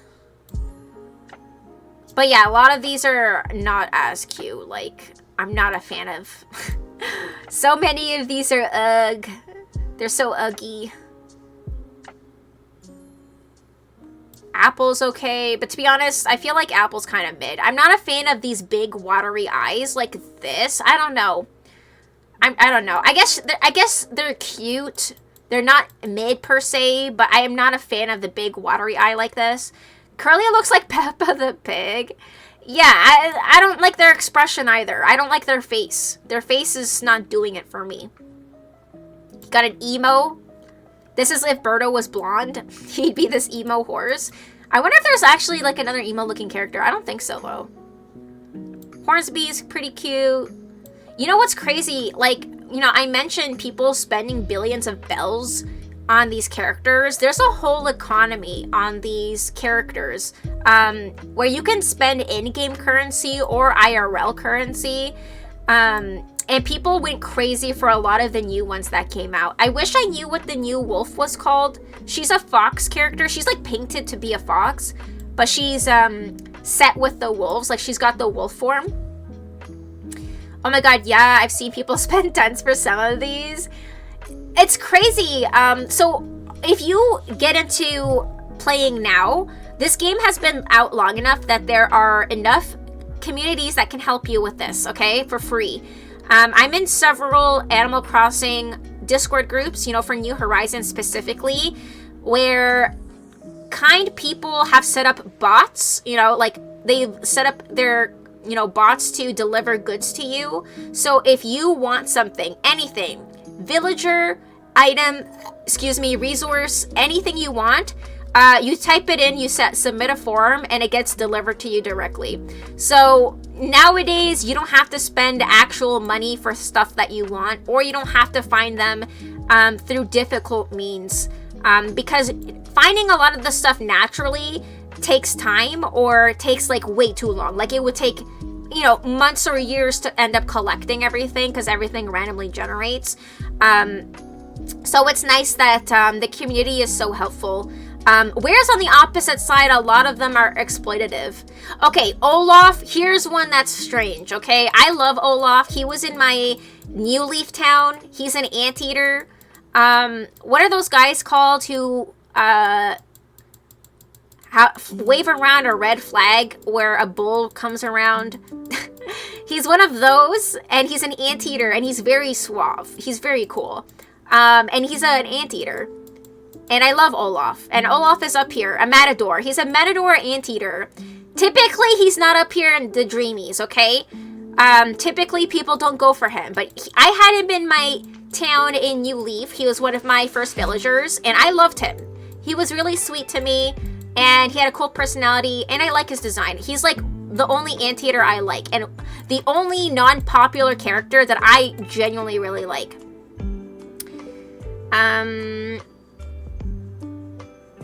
I was into stuff like that too for Pokemon when I was breeding them. Bless the internet. Yeah, Olaf has more flair than Antonio. Yeah, Antonio was another anteater, right? But yeah, a lot of the anteaters are pretty boring. I wish I could remember, like, off the top of my head of the super cute characters. Where is the wolf fox? Fuck, I don't remember her name. Because there's so many of these guys. There's so many of these guys.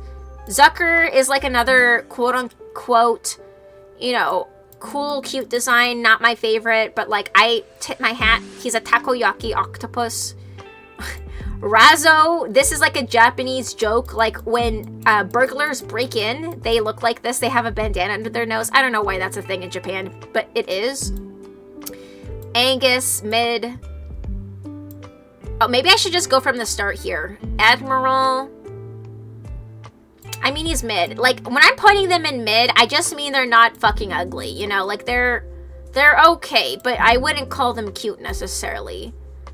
Like, they're alright, but they're not cute or cool. Like, Allie is a cool-looking alligator. Oh, true, I've seen that stereotype of burglars in anime. Yeah, I don't know what it is. That's a very Japanese thing. Burglars putting their, fucking handkerchief under their nose. Ooh, Amelia. I had him. Hey, didn't someone here? Wait a minute. Was it Amelia or another name that someone said they wanted to name their daughter? I don't remember. Amelia, I had in one of my first games ever of Animal Crossing, like on the GameCube, I think. Like the first Animal Crossing that came out. She was one of my first few villagers, I remember. I'm sorry, Amelia, you're mid. Annabelle. Anchovy. Fucking look at Anchovy. Can you see Anchovy? Can you see Anchovy? Look at that motherfucker. Look at him. Look at him. Anikati is a no. Anka, I'm not a big fan of. Unfortunately, I'm not a fan of Anka, but I'll put her here. Like, she's okay. But I feel like people would go crazy if I put her in mid. But fine, I tip my hat off to the design. It's a unique design. Annalisa is mid. She looks like a geisha. Again, like a lot of references to Japanese culture. Apollo is cool looking. He's literally just a bald eagle. Astrid, I don't really care for. Audie is the new one. Look at her. Isn't she so cool? She's like, she has the form of the wolf, but she's painted to be a fox. Look at her. She's so cool. I like Anchovy because he looks so derpy. This guy, oh my god. Yeah, he's a no. Look at him. He's got a middle part. He's a no. He looks like he's seen stuff. Yeah. Aurora is kind of mid. Ava is a no. Avery is mid. Axel is mid. Becky is mid. Benedict is, I would say no. Like, the ones in the no category, I would scramble to get off my island, like, immediately. Bettina is mid. Biff is mid. Big Top is a no. Bill is cute. Biscuit is cute. Biddy is mid. Blair is cute. Bones is cute. Boone is a no. I'm not into monkeys and gorillas and stuff. Boris is cute. Okay, this guy's cute. I think this is one of this is one of the ones that was inspired by Zelda. Like, isn't there monsters that look like this? They have like the teeth like this or something. You might know what I'm talking about. Like the boar monsters. I think that's like inspired by it. Bree's okay, but I'm not too much of a fan of her design. Broccolo is no. Brofina is a no. Bubbles is a no. Bud is a no. Butch is cute. Buzz is mid. Callie is... I don't really like her eyes. Camo Frog is no. Candy, I guess... I'm not a fan of the mice, to be honest. I'm sorry, Candy. Yeah, it's super similar. Boris, yeah. Carmen, not a fan. Mid. Caroline is a no. I don't like the big jumbo eyes like this. Carrie is mid. Cashmere is a fucking no. Celia, she's cute. I like her color scheme, actually. The green and the pink and white. Brofina? Hold on. Is there a Brofina? Yeah, Brofina. That's a fucking name. Yes, it is. I think the names in Japanese are a little bit different. Obviously because a lot of these are not like names that they would use in Japan. Cherie is cute. Chevrolet is cute. Chief is cool. Chops is a fucking no. Chow is a no. Claude is a no. Claudia is cute. Clay is a no. I think he's based on a matador, sorry, like the Mexican wrestler. There's a name. There's a name for that. I don't know. Cleo looks okay. She looks cute. She gets a pass. Clyde is a no. Fucking look at his eyes. Coach is a no. It looks like an old cow. Cobb is a no. Coco, I'm sorry, is a no. If you don't play the game, that means nothing to you. But this is a dreamy for a lot of people. Like, I'm gonna put this in around here so people know. But Coco, so Coco is definitely, she's usually up here for people. And I don't like her at all. I just don't like, she's based on one of those, I think it has to do with death or like Japanese graves or something and the little statues. Something to do with the cemetery. I don't know. Yeah, she looks scary. I don't like her face. She has no face. She has like 2 holes and a hole for her mouth. It's staring into my soul. She looks creepy. Yeah, so, but people like that creepiness. There's people who are into that, and I'm not into this. Like, it's not doing it for me, you know? Cole is kind of cute with the buck teeth. Cousteau is a no. Cranston is kind of mid. Kurt is mid. Sid is a no. Serrano is I mean, it's a no. Dina is a no. Deidre is mid. Dell is a no. We got a robotic crocodile alligator here. Okay, no wonder. Yeah, it's again, I think it's, for a lot of people, it's a hard yes or a hard no. But to be honest, I feel like the majority is a yes when it comes to Coco. But I'm like in the minority of not liking who this looks like, what she looks like. Dizzy is cute. He's a cute little elephant. Straight up just an elephant. Doc is mid. Dora is okay. She's cute. Drago is literally a dragon. We got a dragon character here. I like how they use some, like, the animal species to do quote-unquote different animals. Drake is a no. Drift, cute. Poison, dart frog. But they're mid. Egbert is a no. Elise is a no. Elmer is kind of cute. He's literally just a horse. Eloise is mid.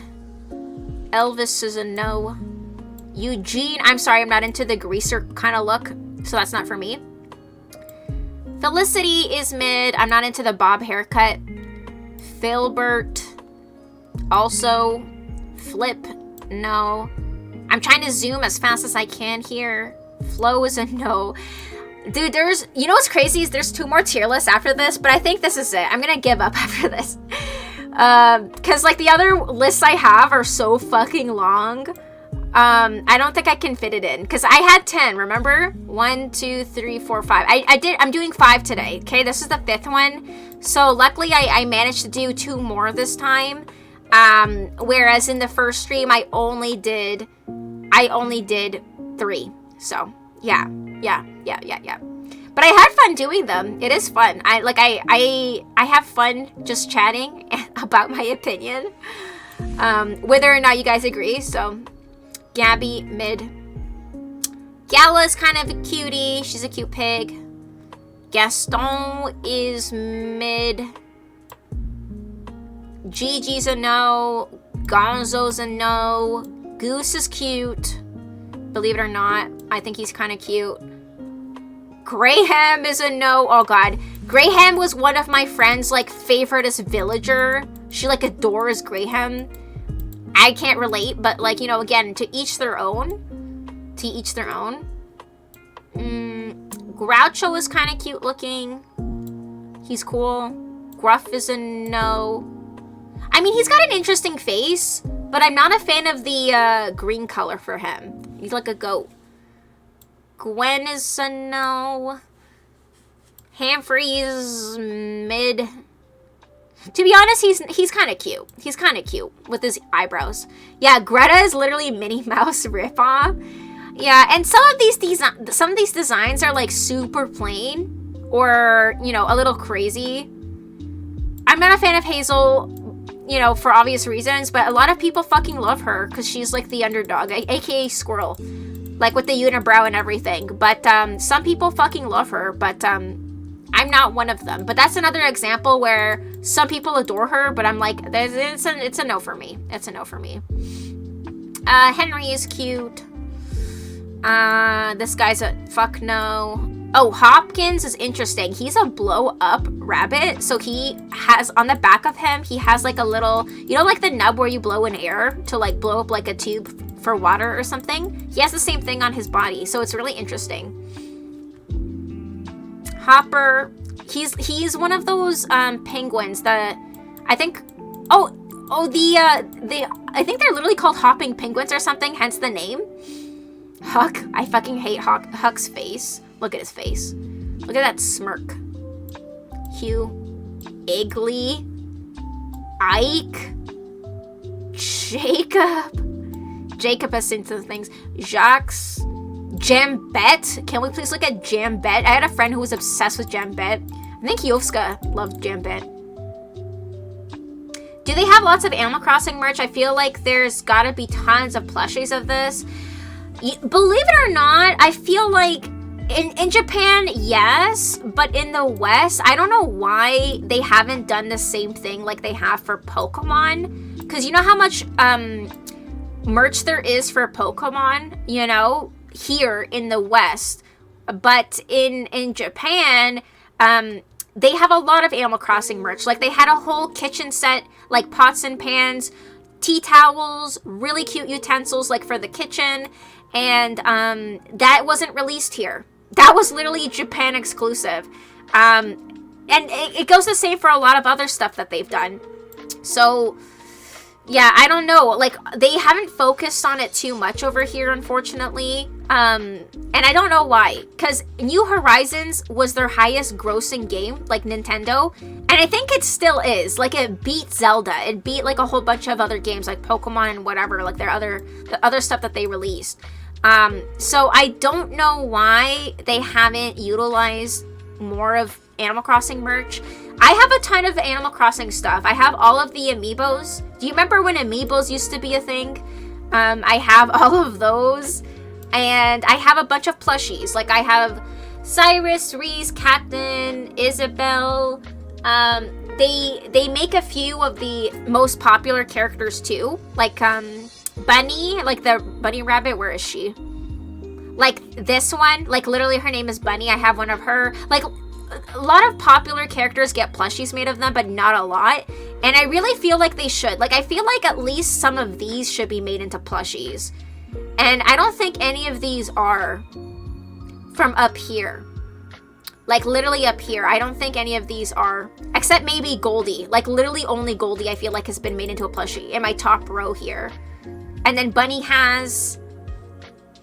I think I've seen Poppy plushies. But again, like, it's very lacking.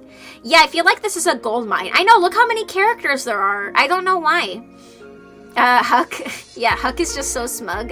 Look at his fucking face. Mario Kart surpassed Animal Crossing, but it's still second. Like, overall. Because, like, I'm pretty sure Animal Crossing is first still. Like, has it been passed? Kit is a no. Kitty is a no. Nox is kind of cool. He's a knight. He's like a night chicken. No, just in Switch games. Oh, okay, I see.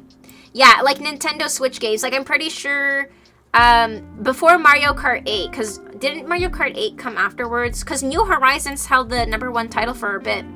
Leonardo is mid. Leopold is a no. Look at fucking Limburg. I'm sorry, can you see Limburg's face? This guy. Look at him. Look at his fucking face. I'm sorry, that's terrifying. Lionel, mid. Lopez is kind of cool looking. Stare. Yeah, look at him staring. I hate it. He kind of looks like something from Mario Kart or something. I'm not normally into Mario Kart. I'm not into racing games. Again, I'm not into cars. Like, car games, stuff like that doesn't interest me. I'm not good at racing games either. Like, with the controls and stuff, it just doesn't come naturally to me, and I'm just not into it at all. Louis looks like Donkey Kong. Yeah, I think maybe that is like the inspo for this, isn't it? Like, it looks very similar to it, doesn't it? Dude, this list is fucking huge. We're almost there, though. I'm speeding really quickly. I'm not even talking about them. I mean, a little bit, like if they're really ugly. Or really cute, I guess. Marcy is kind of cute. To be honest, Mallory's kind of mid. We're gonna put her back down here. Matilda is cool looking. She's like the only kangaroo that's kind of cool. Yeah, the unicorn. Hold on, didn't I put him up already? Julian. Is there more than one unicorn? Julian is so cool. Like, he's a fucking unicorn, and he's beautiful. Look at his color scheme. Yeah, you just put her? Where? Are you talking about Marcy? She's a kangaroo. This is a kangaroo. These are both kangaroos. It's the angle. See how she has the baby right there? Can you see that in her pouch? So Marcy's a kangaroo, but I'm not normally into the kangaroo villagers. You know what's, it's cute because like the baby mimics like the emotions of the parent. Yeah, it's the picture. The picture was a little off. Megan was the new released character. She's kind of mid. Melba's kind of cute. I thought her other ear was a horn. I see it. I see it. Mint is kind of cute. Let me take another hydrate here.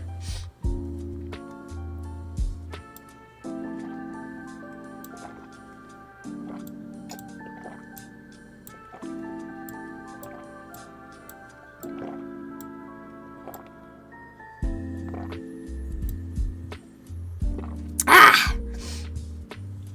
Look at all of these uggos. Look at all of these uggos. I'm sorry. Monty, Moose, Monique. I'm sorry. Monique has a little too much going on. Absolutely not. Nan is she's kind of cute. Sometimes less is more. Almost all the M's. Yeah, they're all pretty uggy. I'm sorry. Naomi's kind of mid. Excuse me. Nate is a no. Nibbles is a no. Octavian. He's kind of mid. He's really popular. Also, I don't know why he's wearing a hat here. Because that's not part of his default outfit. But Octavian is pretty popular. Like he's usually at the top of people's lists. So I'm gonna make sure he's up here so people see that I put him as mid. But I'm not into him. He's a takoyaki octopus. O'Hare is kind of mid. Olivia is kind of cool looking. We'll put her up here. Opal is mid. Ozzy's a no. I don't like his smile. Pansetti is mid. Pango is mid. Paolo is a no. Pappy is kind of cute, actually. I like him. He's like, he's a special colored horse. There's a name for this kind of coloring. When a horse has, like, dappled white. Places where you would usually be dark. There's a name for it. Peshmina is kind of cute. We'll put her up here. Pate is a no. I'm sorry. I hate Pate's eyebrows. Can you see his eyebrows? Hold on. Can you... No, I scrolled down too far. There. Can you see his eyebrows? I don't like Pate's eyebrows. They're too weak. I don't like a pair of weak brows. I like strong brows. Patty's kind of cute. Paula's a fuck no. Peaches is kind of cute looking. It's like a circus themed one again, but it's interesting. Holy, that's a big tier list. I know, Bob. This is going to be the last one for tonight because we've done 4. Wait, 1, 2, 3, 4. This is the 5th one. I have 2 more after this, but I'm like, this is it because the other 2 are fucking long. Okay, the other one is a Pokemon one, okay, with the first 2 generations. That's gonna take way too long. And then the last one was 300 animals. So that one's gonna take way too fucking long. So this is it, I'm giving up. Like, I tried my best here, but I've covered the majority. How are you, by the way, Bob? How's it going? How have you been, Bob? I know you said you've been working hard. So we're just zooming through this. Yeah, I'm crazy. I'm sorry. I'm crazy. I thought that this wouldn't take so long. Okay, this is why I feel like ADHD warps my sense of time, because I genuinely thought I could do all 10 lists in one stream. I genuinely thought I could do all of them in one stream, but clearly that's not gonna happen. And I didn't even do all 10 of them after, what, 2 4-hour streams, like 8 hours. I still haven't done them all, so I'm giving up. I'm giving up. Boy, were you wrong. I know. I guess it's because I talk a lot about them, you know? Which makes sense. It makes sense, because I'm not just sorting them like I'm doing it now. I'm kind of trying to speed through this. But normally I'm in depth talking about what it is that we're sorting. But this, I am talking a little bit about these, but there's too many here to go in depth. And they all typically have the same personalities again. I think there's 5 or 6 personalities. There's normal, peppy, snooty, athletic, or whatever the fuck it's called. Older sister, like Uchi. And then if you have too many of the same type, you get a really boring fucking town. So I was actually looking into that. Some hackers, you know, people who mod their 3DS or Switch and things like that, you can switch their personality typings around, which is interesting. I would do that because I had a lot of normal villagers, because the normal villagers are pretty cute. And unfortunately, the normal villagers, normal personalities is some of the most boring because it's just normal, right? Hence the name. Poncho's pretty cute, I guess. I mean, he's not that crazy, so I'm sorry, Poncho. You're going in mid. Mods revitalized some games so well. You should have seen some of the things that people came up with for modding the Animal Crossing stuff specifically. Star trees was a big one. You know, I actually posted like a picture of that like once on Twitter, and like a bunch of people retweeted it, and it was like just saying that I wish that they were real. But apparently, you know how Nintendo hates people having fun, they got rid of it. And if you update your 3DS at all or your Switch, it breaks your mods, and you have a risk of being banned permanently. You know, which sucks ass. So people who mod them or do any sort of hacking like that can never update ever, because they're really good at detecting that nowadays. But you know, they would grow stars out of the trees. That's what star trees were. There was like special star items that was from, you know, part of the Zodiac furniture set stuff. It was like a resource, right? You use these stars falling from the sky to make Zodiac furniture, and people would take the stars and make them grow out of trees as if it was like a fruit, and it looked fucking beautiful. And Nintendo was like, no, you're not gonna do this. You're not gonna do this. And then, you know, they got rid of it. Like, and so the next update, like, it would just break all the mods and people would get banned. The last update for the 3DS was just to mess with mods. Yes. So you can just roll back the update and call it a day. Yeah, but the problem is if they detect it, Bob, you have a risk of losing your Nintendo account. You know, if your Nintendo account is connected, and that's a real issue. So people who are really into that sort of stuff have a secondary 3DS or a secondary Switch that stays offline all the time, and they never update it. Like, I know someone who, again, a lot of people who are really helpful in the community are usually these people. You know how I mentioned how there's someone who has like bots delivering items to you in you know, Discords and stuff. You just submit a form, I want X, Y, and Z, and a bot comes to your island and delivers it to you. Those people are the ones who are doing all of the hacking and modding, but they are also the most helpful, kindest people in the community.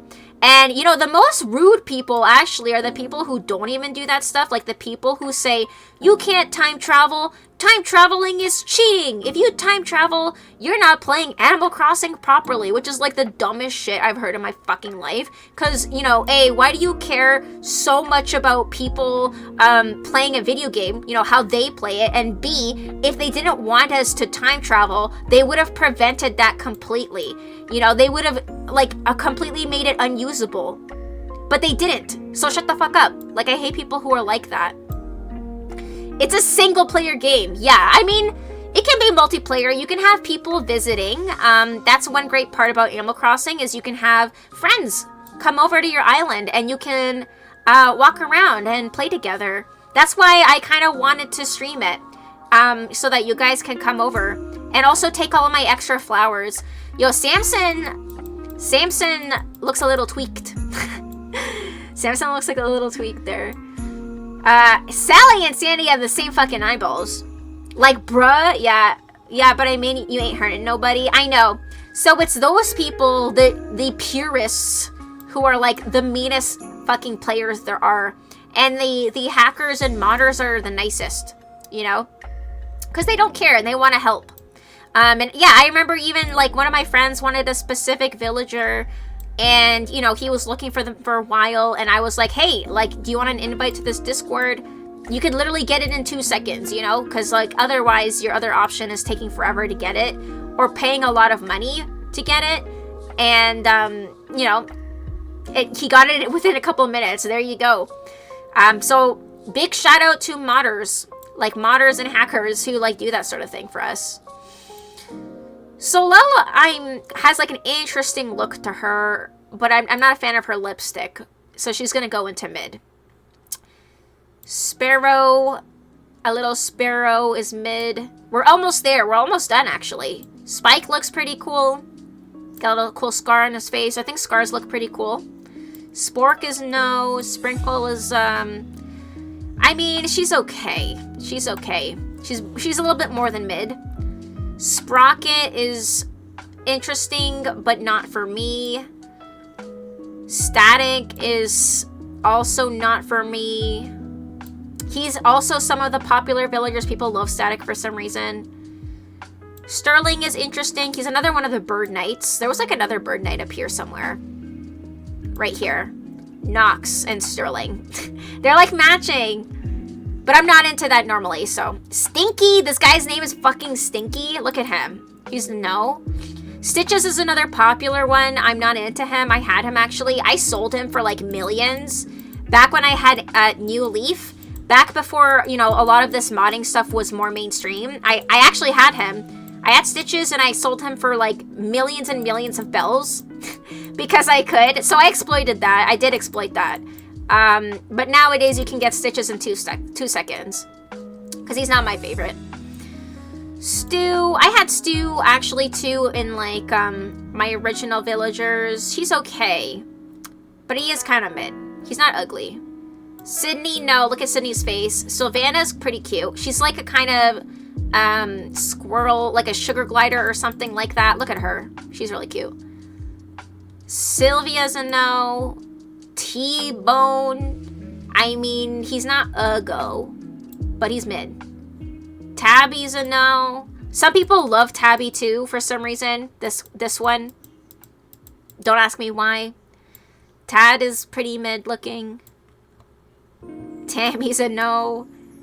The other Tammy with a Y, she's kind of cute. We'll put her up here.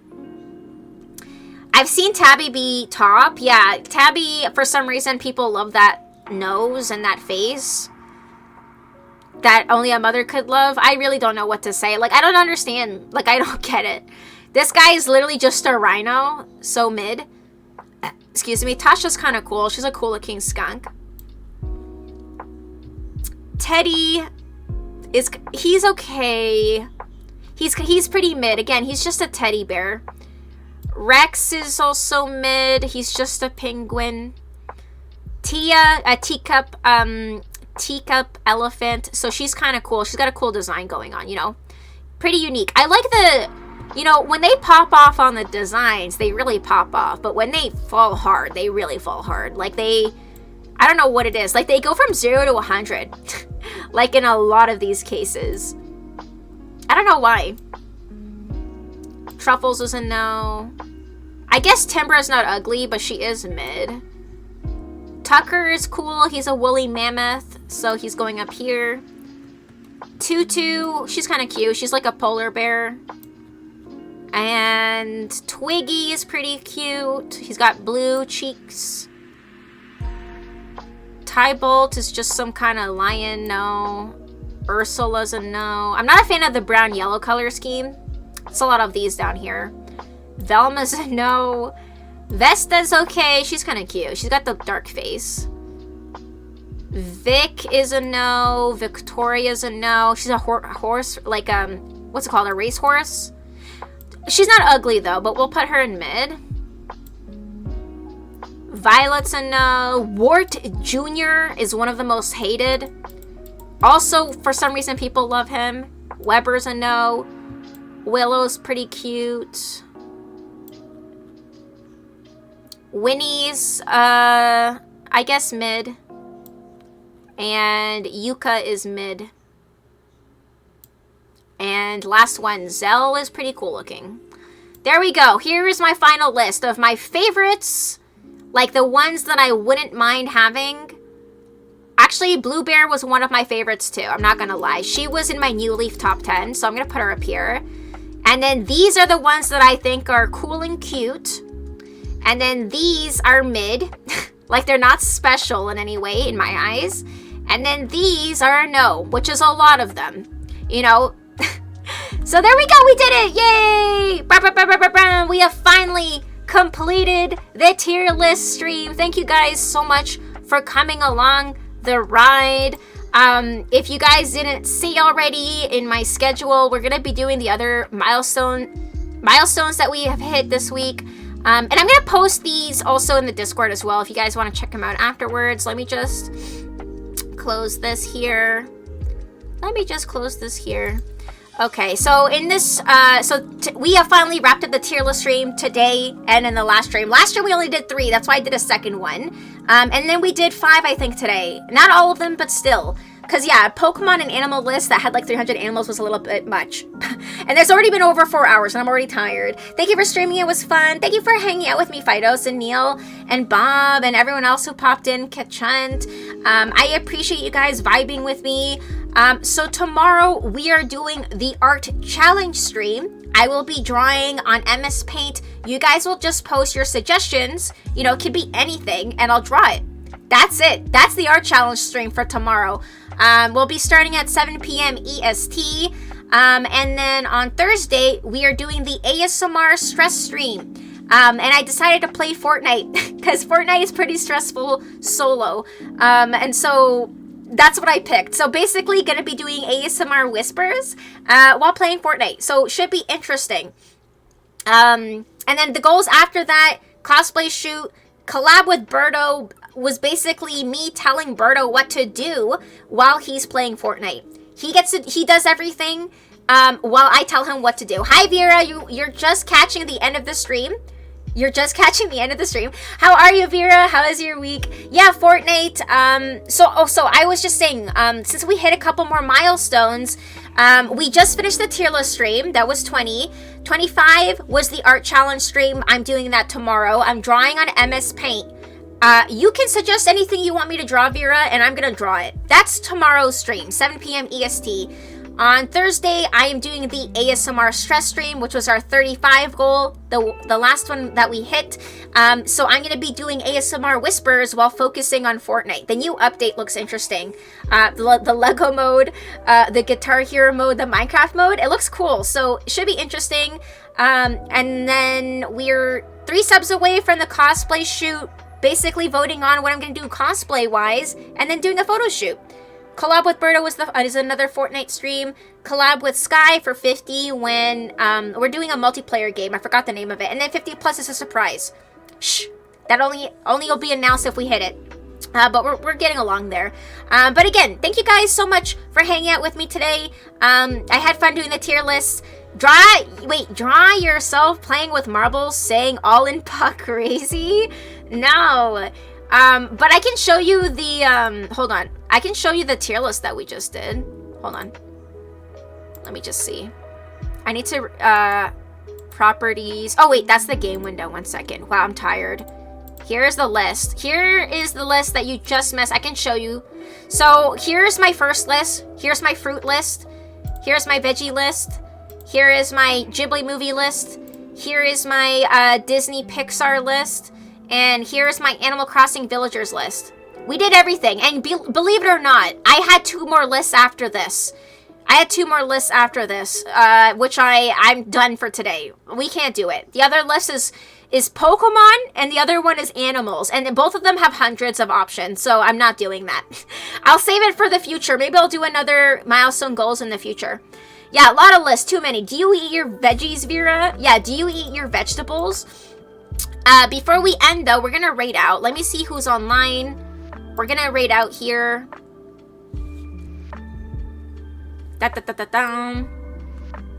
Oh, we can raid Nier. Nier is playing Marvel's Spider-Man 2, and it looks like he's just an hour in, so this is perfect. We're gonna raid one of our community members here, Nier. slash raid. Ba-ba-ba-ba-ba-ba-bow. Thank you for writing the... Oh, it's raid 2 is the other command. So the first raid message, if you're following, and then this raid 2, if you are subscribed... Hold on. Oh, fuck. Did I not write it? Wait, hold on. There it is. Yes, there it is.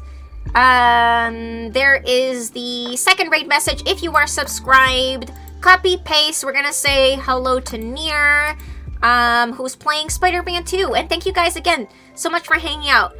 Nikki, Vera, Fidos. Thank you for chatting with me, Fidos. Neil, Bob, Ketchunt, Crispy, everyone else who popped in here during the stream. I appreciate each and every single one of you, and I'll see you tomorrow for the art challenge stream. Get ready for that. It should be interesting.